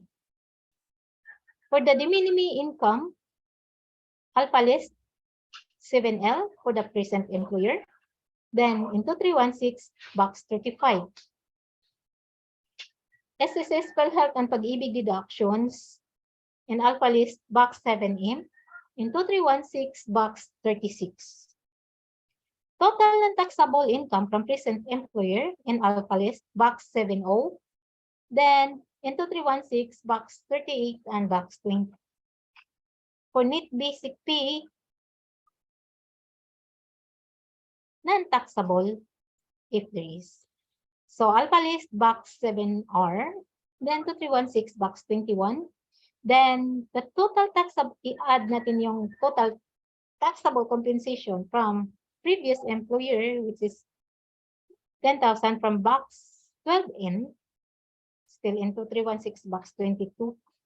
Then gross taxable income, total of 23,000 in alpha list box 13, then in 2316 box 23. Still, there is no tax due.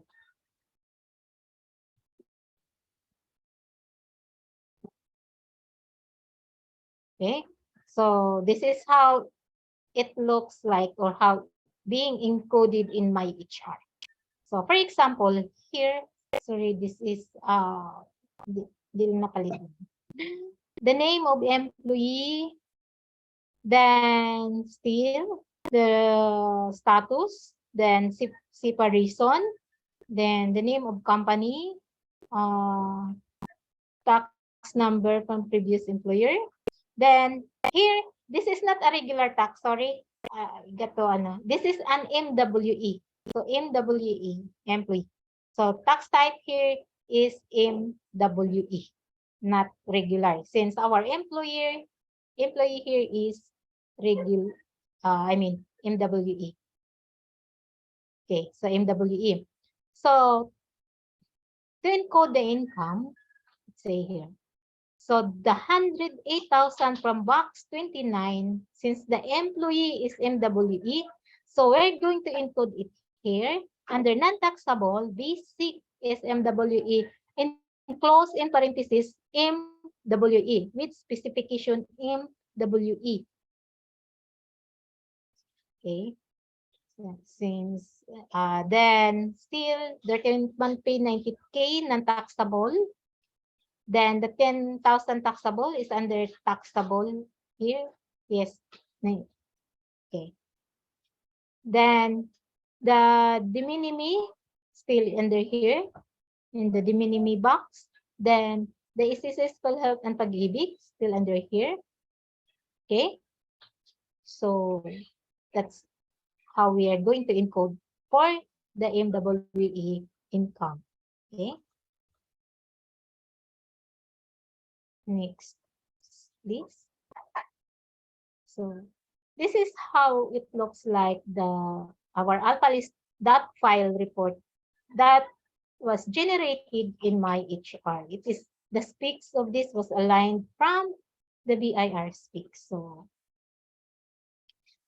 for the schedule 1, we have the D1. So the D1 is the list of employees under schedule 1. List of employees under income. Then for the total result, it's a total taxable income for all D1 employees. It will found under C1. This one. And the C1. So unlike before, the dot file, the dot file report, the total naka-as per employee pa din. So sa ngayon yung bago, yung total na lang po yung sa C1. Okay? So for the D2, this is for the D2, these are the employees under schedule 2. So means these employees belong to the minimum wage earner or schedule 2 of our alphalist report. Then again, in C2, it is the total amount of income, total income, non-taxable, taxable, withheld, whatever, from the D2 employees. Okay. So for the hard copy that we're going to submit in the BIR or we're going to keep on our own, so this is how it looks like, our alphalist PDF report. For the first page, which is, if we're going to download the report, there is a schedule 1.1, schedule 1.2, schedule 1.3.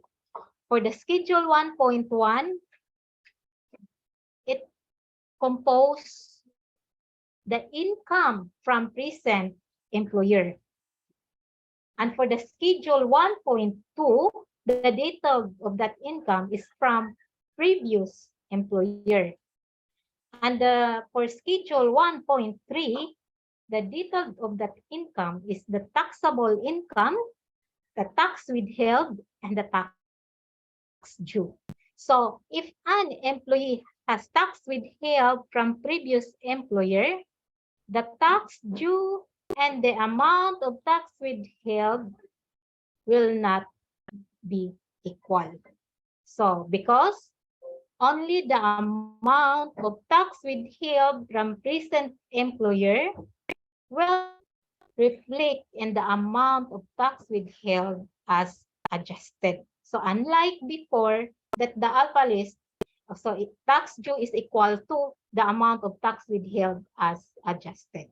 So for the new design of the alphalist report from the BIR, so the composition of this amount of tax withheld as adjusted is only from the present employer. So the tax withheld from previous employer will no longer reflected here. Okay. So next slide, please. Okay. So this one naman is the PDF file for the Schedule 2. So again, they're going to download the report from myHR. So we have Schedule 2.1. So for the Schedule 2.1, the composition of that income details is from present employer. For the Schedule 2.2, it composes the income from previous employer. And for the Schedule 2.3, the detail that you have seen is still taxable income and the tax withheld if there is. Okay.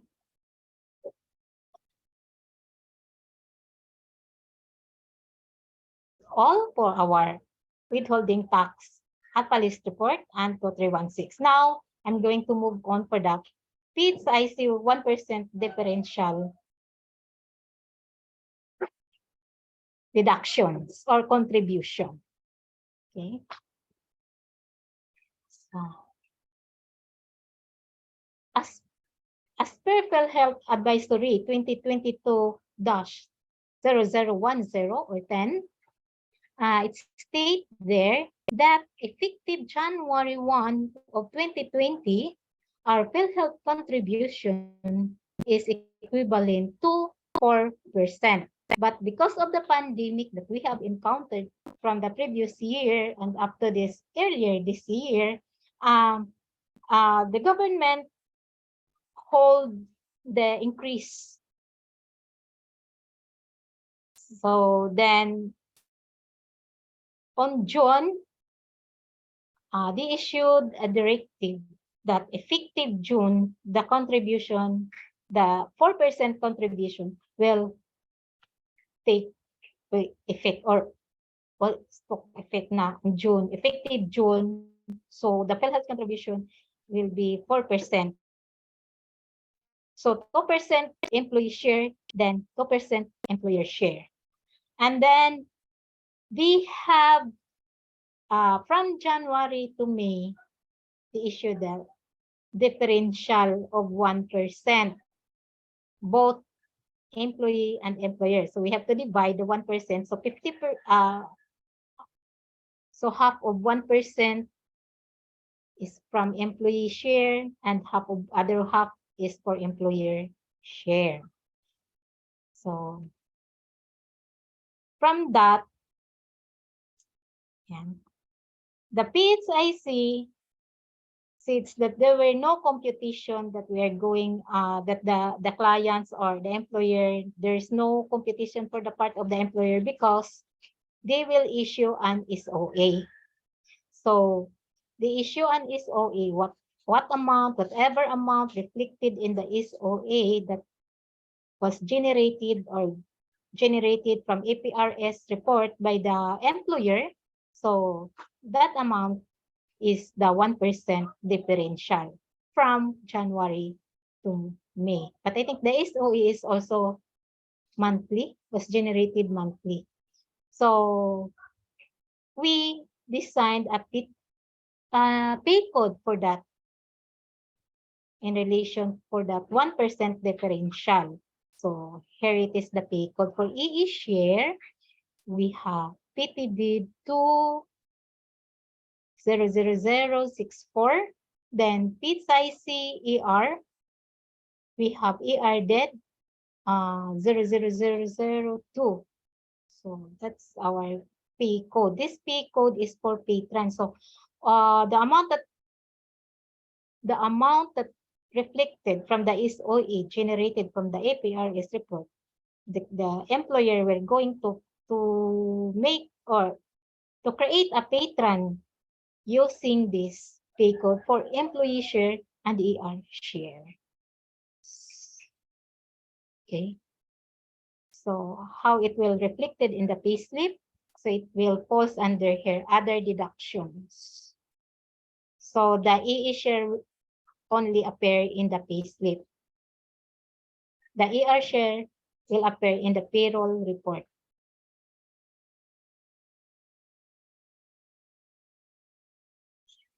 The purpose of ER share here is for the reporting or for accounting purposes on how they will create the payroll entry for the record purposes only. But this will not affect our tax annualized computation.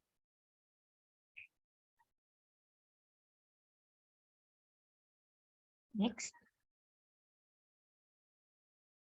Okay, that's the end of my presentation.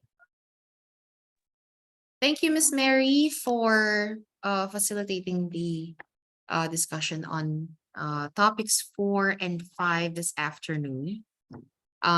So much about BIR 2316, the alpha list, and of course, PHIC 1% differential. Let me open the floor for the third and final Q&A session.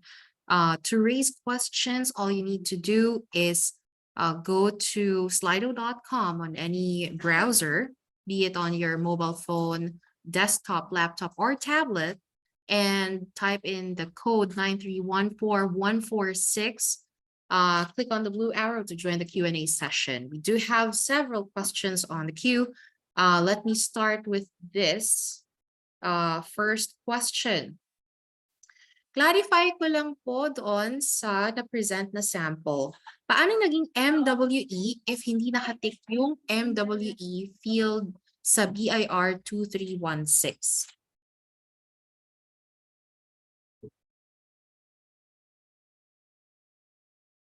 I think that was a sample. That was a sample na Miss Mary. That we came up with for illustration purposes. But Miss Mary, would you be able to provide insight? Yes. Could you go over with the sample of the 316? Because Sure. here was naka-check yung MWE. Sure. Let me go back to that slide. One moment, please. I think this is the one. Ay, hindi nyo na. So my sample. Sorry for the sample here. The X here was missing. But for my sample is naka-X po ito. Meron itong naka-indicate sa box 11. Merong naka-indicate siya. Okay. Yeah, nawala lang sa sample. Sorry.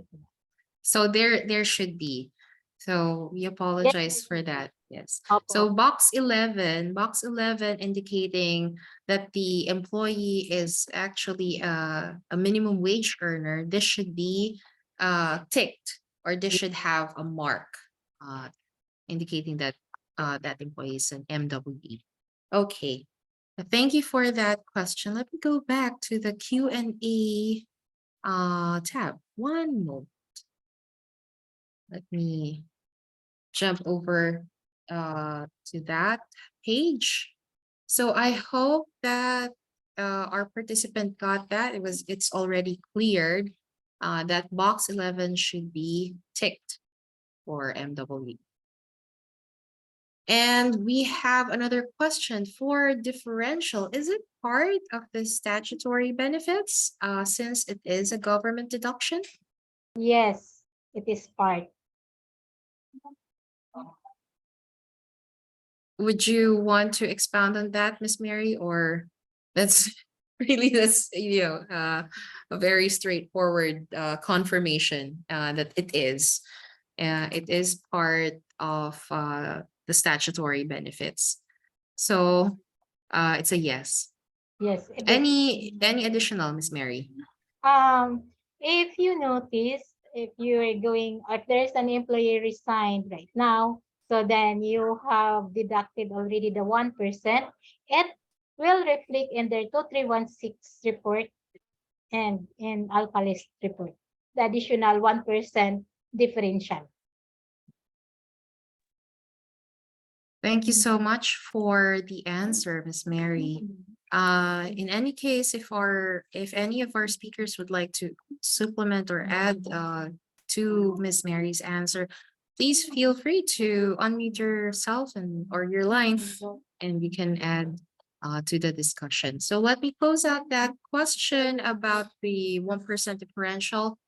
Let me go to this next one, but it reflects on the other deduction in the payslip based on the sample screenshot that we showed earlier. Yes, even it reflects in the other deductions, but the setup of people, we have the same setup based on the PhilHealth statutory deduction.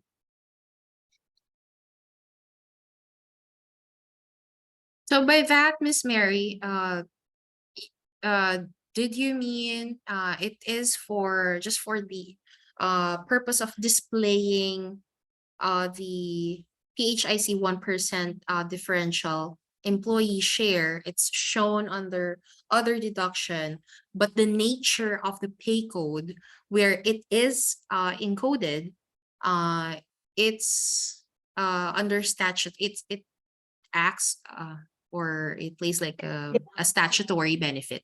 The same setup for the statutory deductions. Okay, so it behaves, the pay code was designed to behave the same way as a statutory benefit.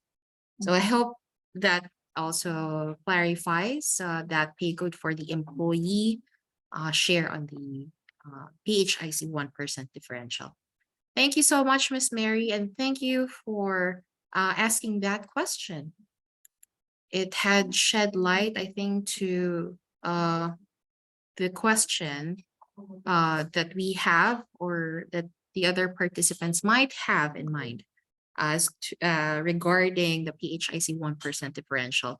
Again, let me invite everyone to raise their questions on slido.com. On any of your using your mobile device, tablet, computer, laptop, open a browser, just go to slido.com, type in the code 9314146 to raise your question. And it's going to be flashed right away on screen. If you have a QR code scanner, you can immediately scan the QR code being flashed on our screens, and you'll be directed to the Q&A box.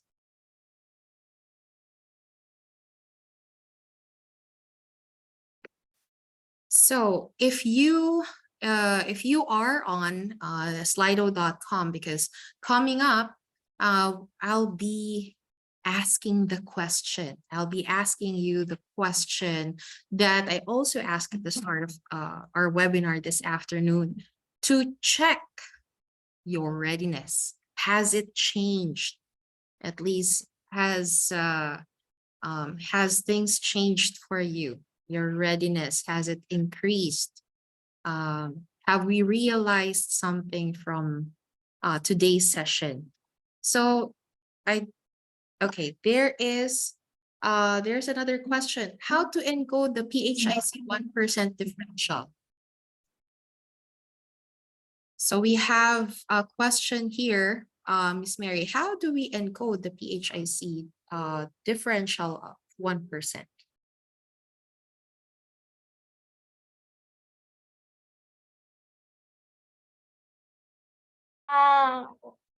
How to encode when, where, what part of report in this is the 1% PhilHealth differential can be created through patron.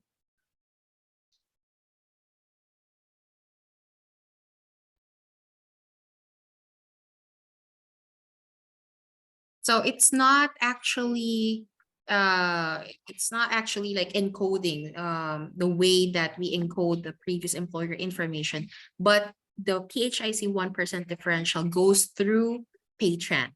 That way it is reflected. It is reflected on the payslip and on the report. Correct, Miss Mary? Yes, but in annualized, we are working it right now to include the 1%. As of now, the 1% still not reflected in the annualized report.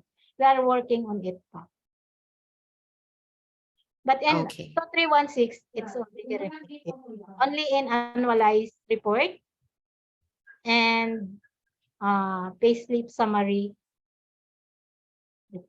And payslip, yung projected income summary for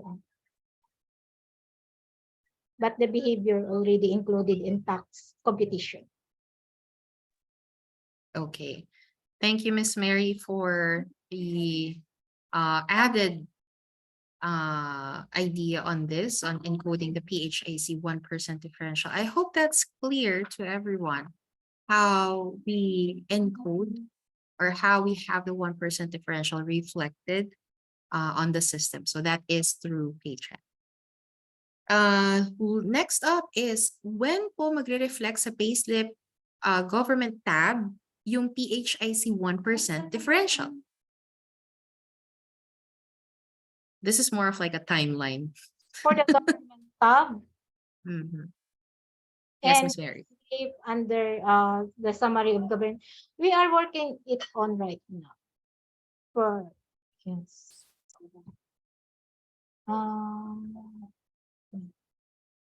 As of now, it will not reflect it pa because this is only temporary for this year. And then we will have to decide if we're going to reflect pa in government tab in payslip since this is only temporary. It's like a one-time action, right, Miss Mary? Like This is for this only for this year, only for this instance that there is a differential. yes. Okay. So this, we don't exactly have a specific date as to when it is going to be reflected under payslip, the government tab on the payslip. This is something that's still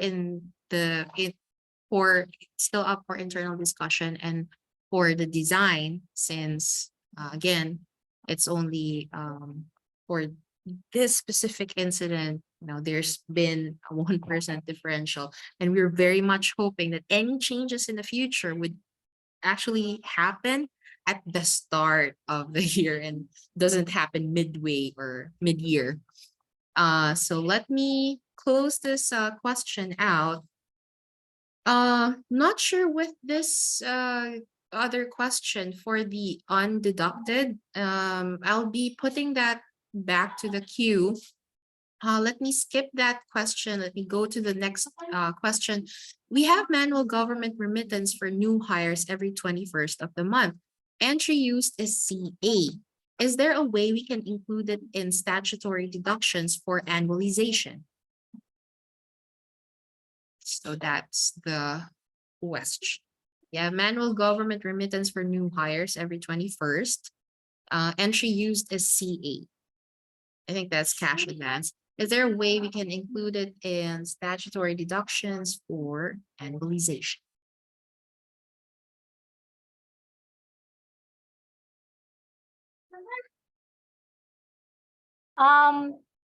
There is a way.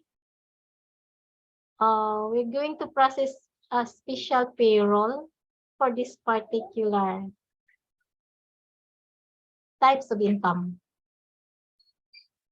so that it will be included in consolidated in our alpha list and 2316 report since it is manually statutory deduction. But let me ask the question if it is as advance. Okay. Yes, special payroll will trigger a special payroll using the pay code for that certain remittances so that it will be included. But special payroll is below. That's it.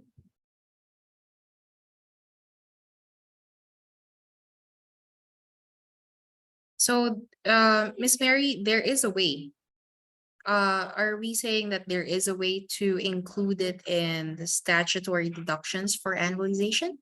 Yes, there is a way. We will trigger a special payroll using the pay code let's say for SSS, so SSS pay code. So there is a way, there's always a way to correct our alpha lister.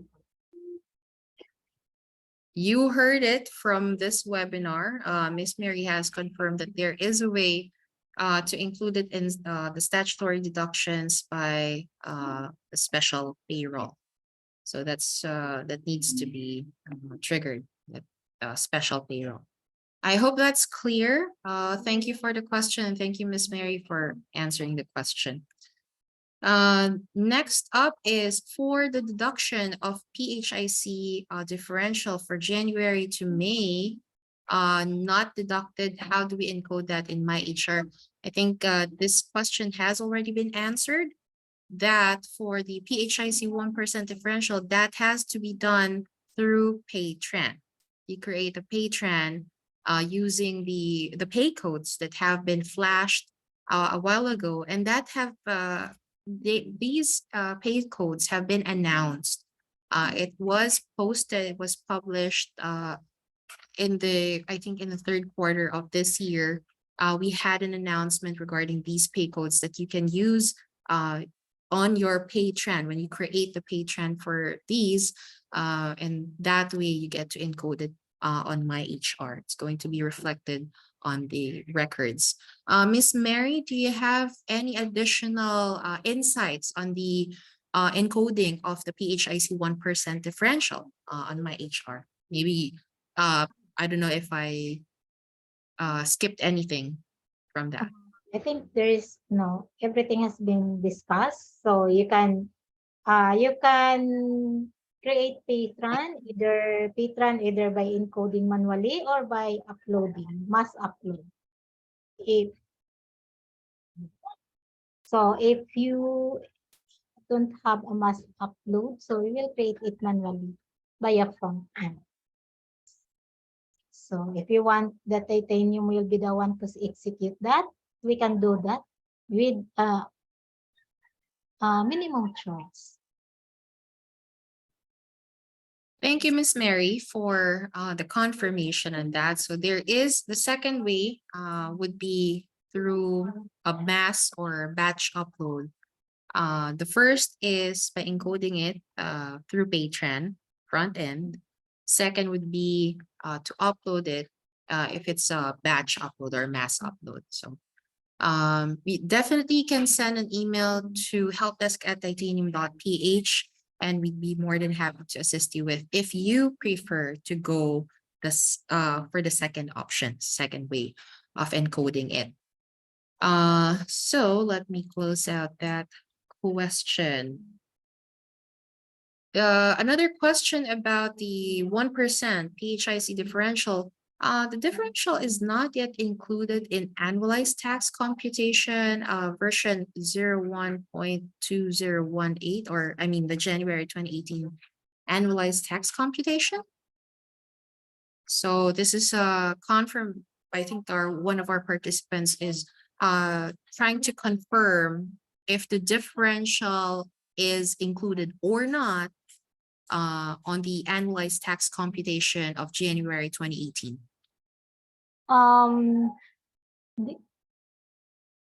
The difference in the annualized report, I think, screen lang po, parang screen lang na hindi pa nagre-reflect yung 1%, pero our tax computation is already correct.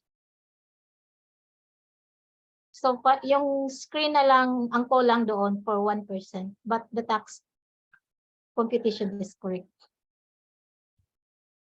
I see. So this is more of having it reflected or displayed on screen, but the logic, the formula is already in place. So it's already correct. I mean, when you take a look at the formula or how it is annualized, it's already correct. It's already integrated there. It's more of of having it displayed on screen. That's being we're still working on that. So I hope that clarifies or that answers our participants' question. Thank you, Miss Mary, for the answer. There's another question here about the PHIC 1% differential. If the PHIC 1% is not reflected in the annualized tax report, what report do you suggest for us to use in checking the correct annualized taxes?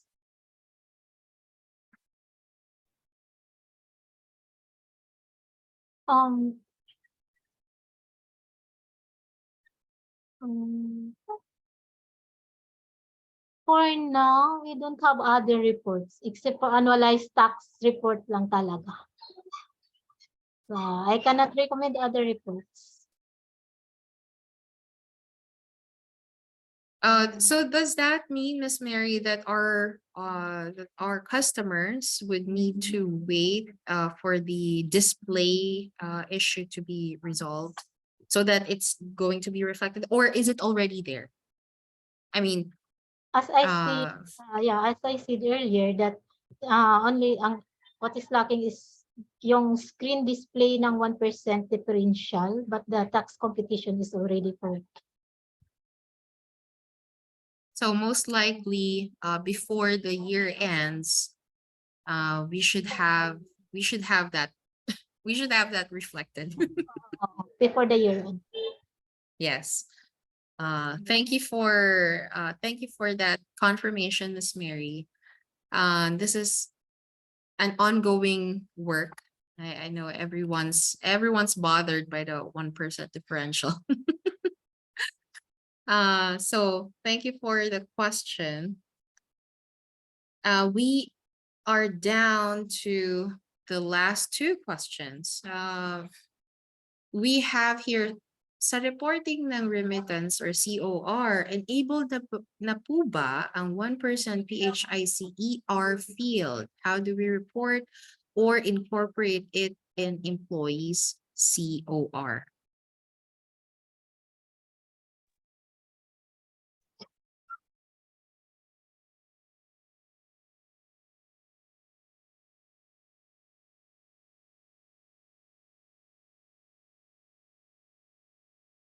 COR for the 1%, I think we will no longer create a COR for the 1% because as per PhilHealth, we have COR, I mean, even PhilHealth clarifies that issue that COR will no longer needed once an employee is hospitalized because all hospitals that have accredited from PhilHealth can access their can access the employee record online.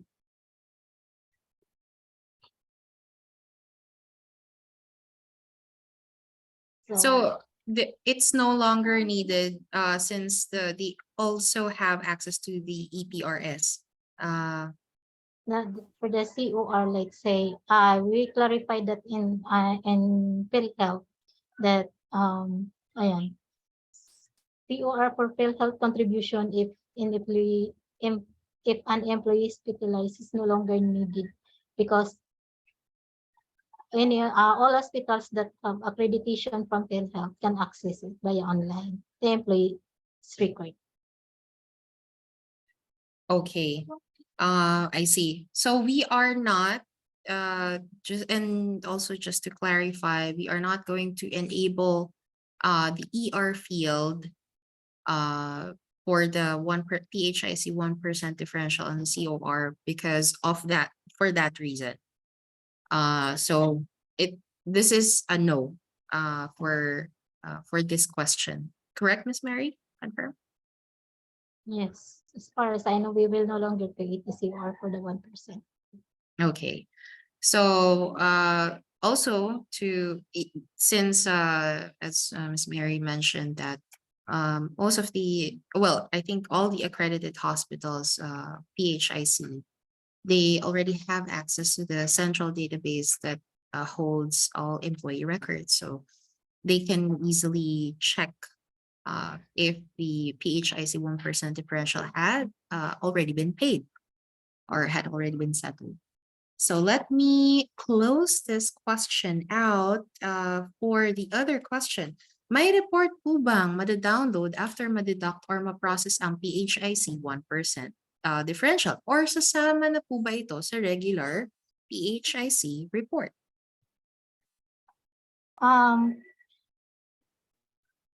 As per PhilHealth contribution, the contribution that was posted on January and May is already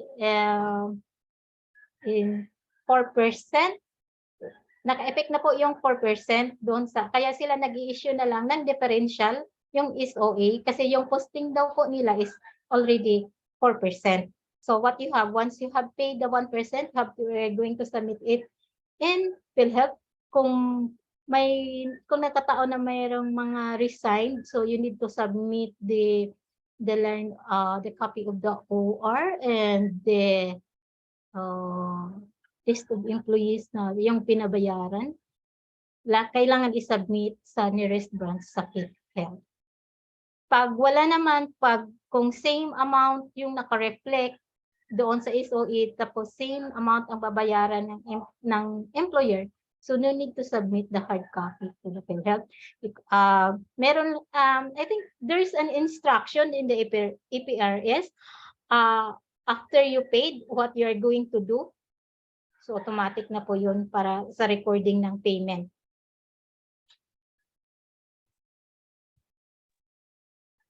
So I hope the question was answered on the report to be downloaded after deducting or processing the PHIC 1% differential. Okay, let me close this out.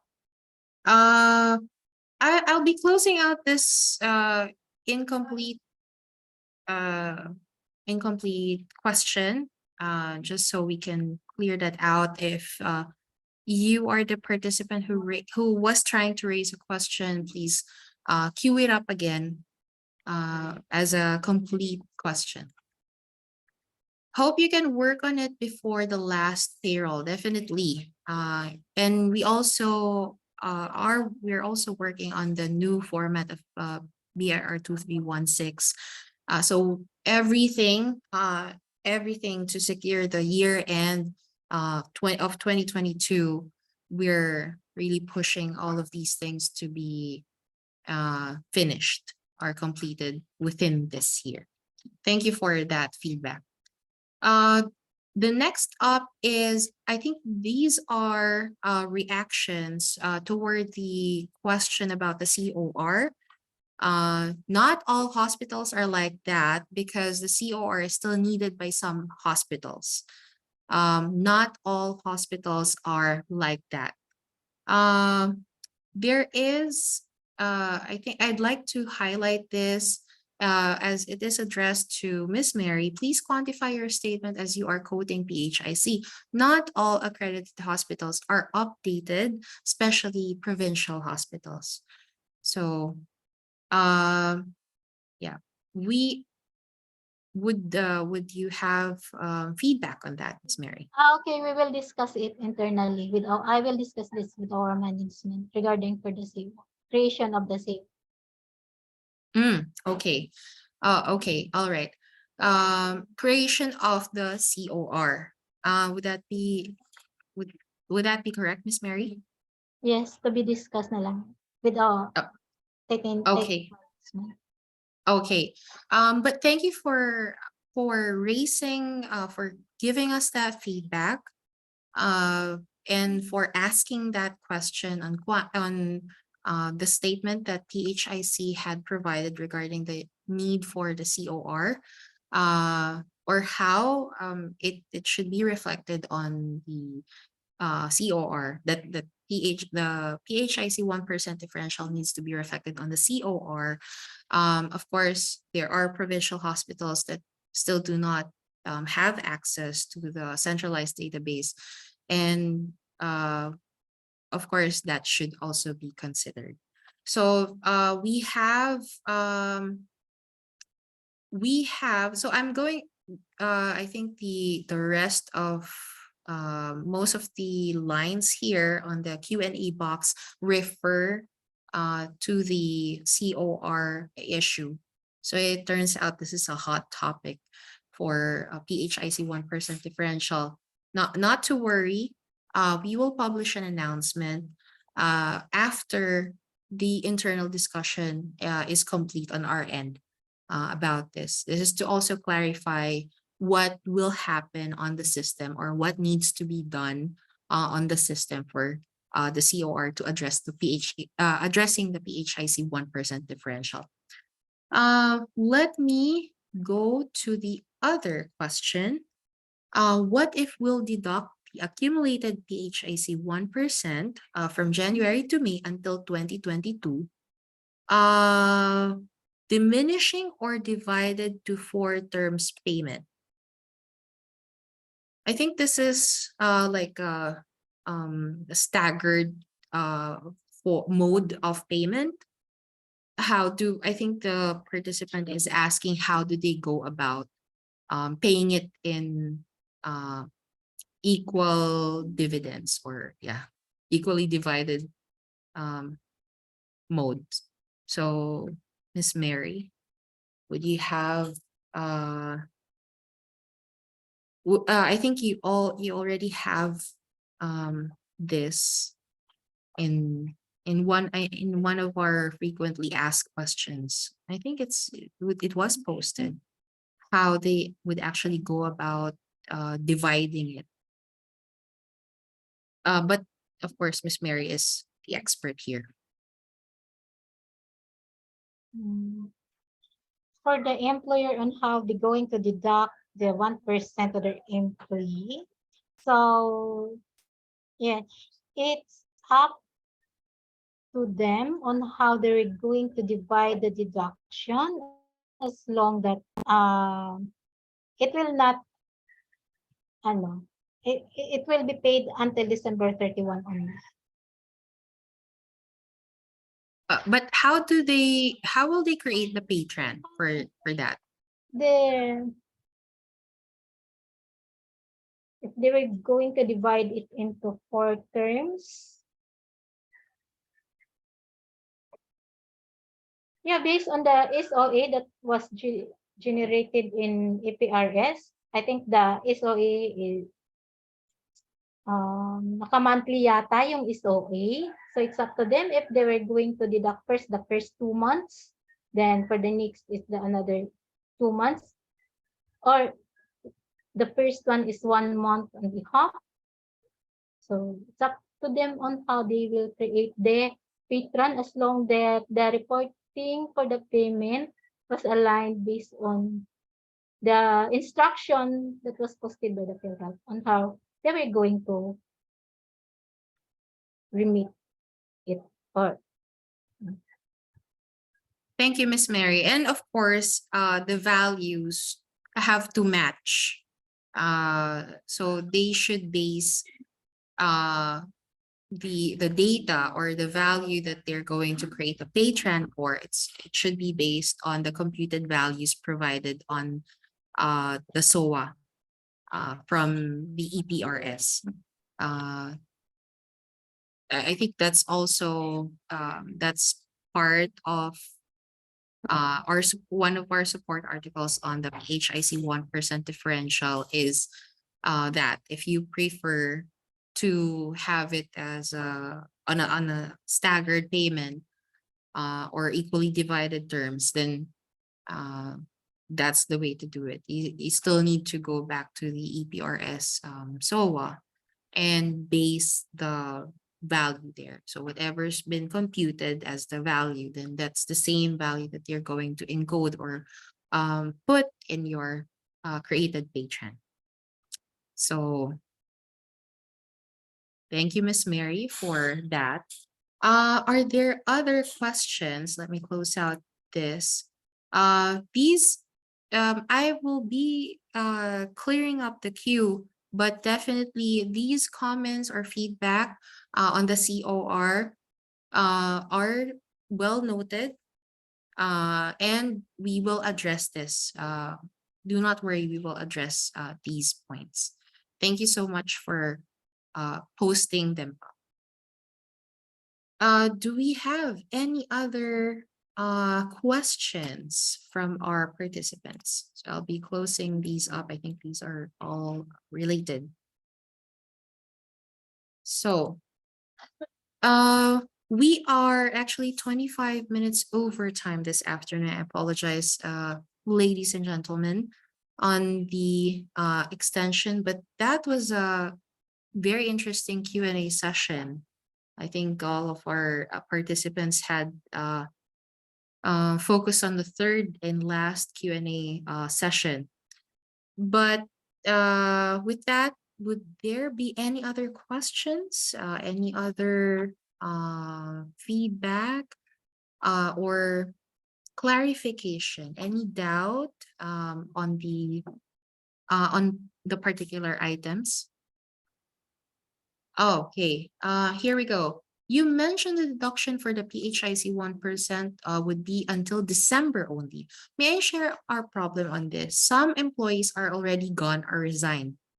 I think Miss Mary, our participant is asking how do they approach resigned employees when it comes to the PHIC 1% differential? How um how should they go about them? So that employee ba resigned on before June? Yes. Let's give them an idea how they're going to approach their resigned employees before the 1% differential. I mean, from January to May, and then after. If an, So let's give them the option. if an employee resigned from January to May, so as per PhilHealth, ang i-remit lang po ay yung employer share. You don't have, you will no longer remit the 1% EE share if an employee resigned from January to May of that period. Granted that meron lang po kayong mga documents na isa-submit or updated yung record niya sa PhilHealth na that employee already resigned, or for example resigned from February, so natag niyo as resigned on time in the APRS report. Or kung hindi man na-itag ninyo, need po kayong mag-submit ng supporting documents sa PhilHealth, like such as resignation letter, approval, clearance, and so on. As proof na hindi na po connected si employee. At ang babayaran niyo lang po ay ang employer share. I think meron ding instruction sa PhilHealth na bago niyo po i-download yung SOA, need na po ma-update yung mga resigned employee. Matag niyo as resigned para hindi na po may isama sa SOA na generate ninyo from APRS. Kasi merong instruction doon na make sure that the SOA that we're going to generate it is final. Because kung ano po yung sa SOA na mag-generate nyo po, yun po ang babayaran ninyo sa PhilHealth.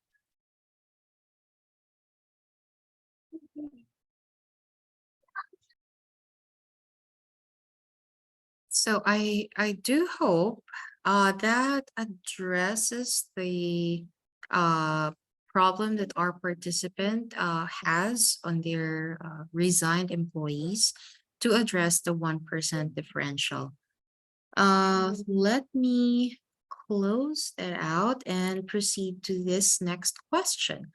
Paano po makakapture sa withholding tax computation ang additional income or deduction plus and minus for late tag separated? Okay. Example, leave conversions, PHIC 1% and other pay trends. Late tag separated.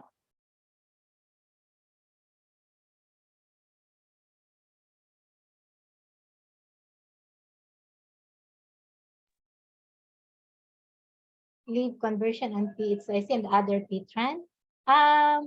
Special payroll po.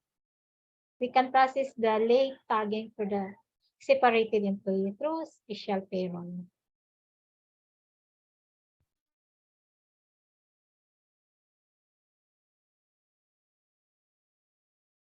Thank you, Miss Mary, for providing a quick answer to that through special payroll. If our participant would like to go further or deep dive into this particular item, I think there's a specific case that our participant is asking about when it comes to late tag separated. Please raise a ticket to our helpdesk at titanium.ph. So we get to address this in a more specific manner. Uh, because I think there are some conditions that need to be reviewed before we also provide an accurate corrective action or uh, whatever needs to be resolved on that so that it can be captured. But again, as Miss Mary mentioned, it's done through special payroll. Uh, it's we have a feedback. Someone from the audience had said if special payroll, this will result to negative net pay. Miss Mary, what's your take on that? Or I think the other speakers might also have experienced or might have also encountered this question on late tag separated. Maybe you can also chime in and add to the discussion. So yeah, go ahead.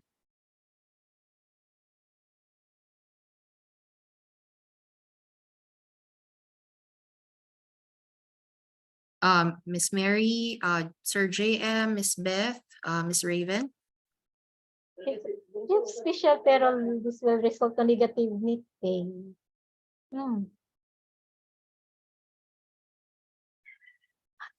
I cannot answer that, Miss Jo. How they handle their employee that have negative net pay. So it really depends on the conditions. I'd just like to clarify, Miss Mary, because I think the participant who provided feedback or answered, it will result to negative net pay might have a different condition from the other participant who was asking about late tag separated.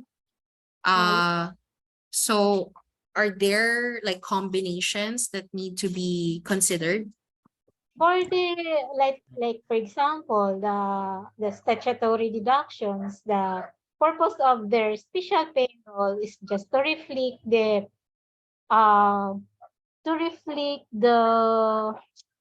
what we call this one, the statutory deduction in the alpha list report and 2316, or to correct the amount. So the amount that will reflect in that reports will be correct, but yes, it's resulted for the negative net pay. So for I don't know how to handle but the report will be corrected. That resulted for the negative net pay. Mr. Bell. Yes, JM. Yes. Okay. Regarding the question, regarding special payroll, if the question is still related to the late tag resigned employees, provided that the final pay amount is not yet released, then the negative value can still be deducted to the final pay of the employee. And then the negative amount is valid based on the amount that should be deducted on the final pay of the employees. Yes.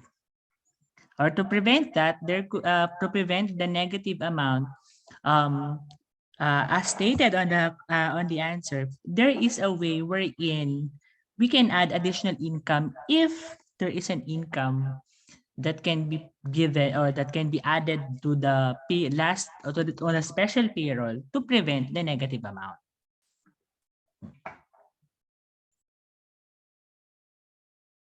Thank you, Sir JM, for the additional insight in addressing the late tag separated and then resulting to negative net pay.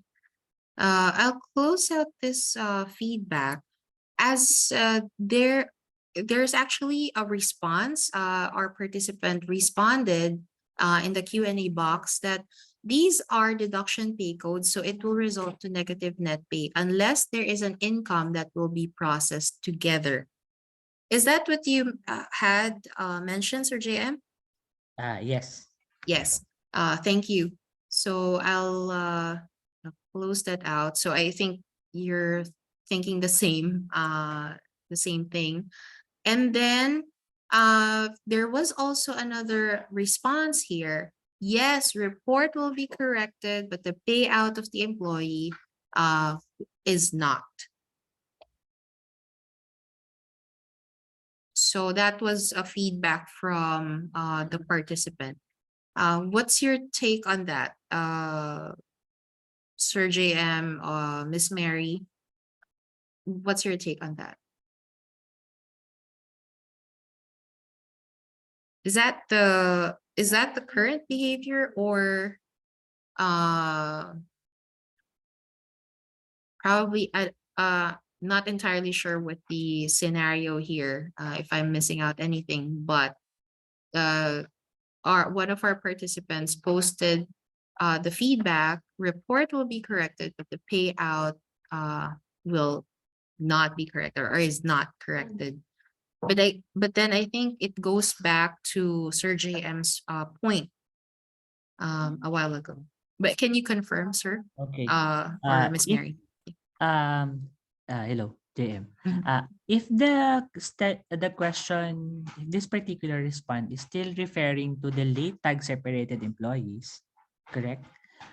Then, as quoted on that previous statement, provided that the final pay is not yet released due to the late tagging of the resigned employees, then there is a certain amount that can still be that can still accommodate the amount that to be processed for the employee if it's a deduction or an income to prevent the negative or positive amount that will result to the final processing of pay of their final pay in the company if the condition is late tag resign employee.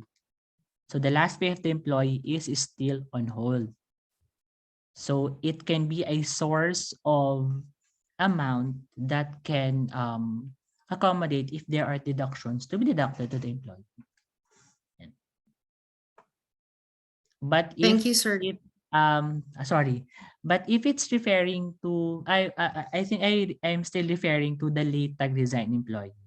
But if the relation of the correct the report will be correct, but the payout of the employee is not I can't seem to find if it's still related to the late tag design employee. I can figure out the connection of this statement, because if they are no longer part of the company, but the scenario is if it's the scenario is late tag resign, there is still the connection will be there will still be the last payment for the employee to be released for them. Yan. I see. So there's the final pay. So we still need to Yes. wait for the final pay to be Correct. computed. For example, I think if ever employee is non-taxable, so there's still be tax adjustment, and still there is 13th month pay. Yan. Okay. Thank you, Sir JM, for providing clarity on that as a support or a response to the statement posted in our Q&A box. So let me close that out. We have another question. Late participants on this seminar. Hello there. Is there another question you will conduct before this year ends? Uh, that will still be discussed if there's a clamor, or if there's a demand for another set of webinar in next month in December. So definitely, if there is, we'll cascade an announcement. Watch out for that, and um, sign up, and of course, sign up if there is, and of course, come on time. Come on time. Avoid being late to these webinars. But for this session, even if you are late or in case you registered but missed the live webinar, you will still receive the post-webinar kit containing supplementary materials and the recording link. It's a good thing that you registered for this webinar because we're sending not only today's recording but the other session recording as well. So because you might have the same question as the other participants in the other schedule. So we're going to include that in your post-webinar kit. So thank you for asking that question. Uh, I think this I'm not sure as to uh, um, where it is related. Maybe you can consider pan upload instead of Paytran. So not sure if this is regarding the PHIC 1% differential. Or I doubt that it's related to the late tag separated employee. So I think this one is related to the PHIC 1% differential. But Miss Mary or Sir JM, what's your take on that? I mean, how I'm kind of groping for some clarity from the participant. Maybe you can consider pan upload instead of Paytran. No. For PhilHealth deductions, Paytran, payroll transaction. If you say PAN, it is person action notice form. For Paytran, it's payroll transactions such as deductions, other income, one-time income, recurring income. So Paytran, hindi po PAN. Thank you for the clarification. So it is Paytran. So when it comes to encoding PHIC 1% differential, it goes through Paytran. Pan YTD. I'm not sure. Pan YTD. PAN YTD should be uploaded. It should be. I think Okay. hello, Mr. Bell. I Yes, think yes, go this is ahead. related to the question earlier. Correct me if I'm wrong. Regarding those employee the I think the question yung the hire on the 21st that they do deduct CA to have the remittance. I think that refers to this particular question. It is an option particularly for year to date since it is stated there. For example, if it's a previous posted pay date, and then we have to create a particular pay date to accommodate the remittance, then it is an option to do the year to date for the new hires to have the statutory deduction reflected for that particular month when they started working in the company. The year to date, the Paytran, in connection to the Paytran, I think Ate Mary refers to the special payroll processing to accommodate the annualization computation for the new hires for that particular CA to have the counterpart statutory deductions. Yes, YTD is an option, but of course, it will require additional activity wherein a new pay date should be created. It also goes with not only we apply the YTD, it also goes with another template which is named pan PY variable, wherein it should be the 2 files to be uploaded for that particular month for those particular employees. With regards to the patron processing for the last period of the year to include the computation, the cons on that particular activity is that it can affect the remittance for the month of December. For example, you have the regular payroll for December, regular payroll, I think, or disregarded of that regular payroll. You have the specific remittance for that month. If we load the pay code special payroll processing, including for those particular employees, it will result to the output wherein the regular payroll processing, the remittance on that particular pay dates, will be added to the special payroll processing for annualization. So it will affect the remittance for the month of December. With this one, with this particular, if that's really the concern of inputting the remittance for the new hires, it is recommended to use the PAN process. But it should be executed before December, before the last payroll processing, for the system to accommodate or for the system to consider all the pay dates for the year. But with regards to moving forward, if the current process is that there is a CA or CA for the new hire employees, then for them to have the remittance for the month, then we recommend moving forward, if that's really the case, by the end of that particular month where a new hire started, there should be a special payroll wherein there is a we have that particular it goes to the patron. It goes to the patron wherein we force the system, we force the system to have those new hires to have statutory for that particular month.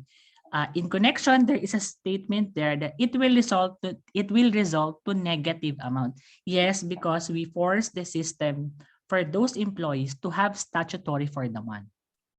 It will really result in negative net pay. So if that's the case, then there should be an equivalent income amount to offset the deduction for the statutory for those particular employees. Yan. And I think I'll support the statement given by Ms. Jubel. If that's really the concern, I think a ticket should be created for us to really assess and give specific instructions, specific the pros and cons of the activities to be provided specifically for this particular account. Yeah, that's it. Thank you. Thank you, Sir JM, for providing a very extensive answer on that.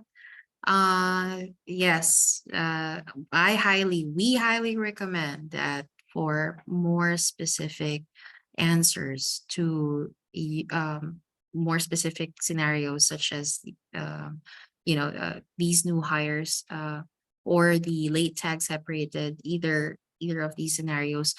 Please raise a ticket by sending an email to helpdesk@titanium.ph. Or if you do have a customer profile on our knowledge base or customer portal, support.titanium.ph, you can definitely create a ticket right away on that platform. Thank you so much. Let me then close this Q&A. I'll be closing the Q&A box with my question. This is my ending question for today. How do you rate your readiness in independently doing your year-end tax activity? So earlier today, we had a rating of 2.6. Let's rate ourselves in terms of our readiness. After attending this, after listening to our speakers, after our speakers have provided their answers, how ready are we in doing our year-end tax activities? Yeah, has it changed? Has it increased, or has it just remained the same? So let's see the responses. We still have people rating themselves 2 or 3. So, but I think earlier today there was a participant, or I think some of our participants still felt that they're not ready at all, and this is an increase, at least an increase in the rating. Thank you so much.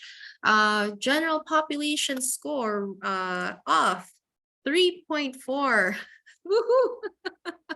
I'm happy that 45% of you says that yeah, I'm getting there. I'm getting ready. I'm rating myself as 4. So we can see here 45% of our participants rated themselves 4. Congratulations. You're almost there. And then of course with the reminder that all of our encoded data or encoded information must be accurately correct, so that we'll have no problems with the system output. If you are still unsure, not ready, so not ready to do your year-end tax activities, fret not, because we're offering our year-end tax reconciliation service package. It starts at 20,000 pesos. Well, you still need to contact our help desk for a price quotation, helpdesk@titanium.ph. Send an email or raise a ticket for a quotation on our year-end tax reconciliation service package. This way, if you'd like to engage with us, or vice versa, if you'd like us to engage with you in terms of reconciling taxes and doing the end-to-end process of the year-end tax activities, let us know, and then of course we'll have an assessment on that. We'd love to hear your feedback of how this webinar had gone for you.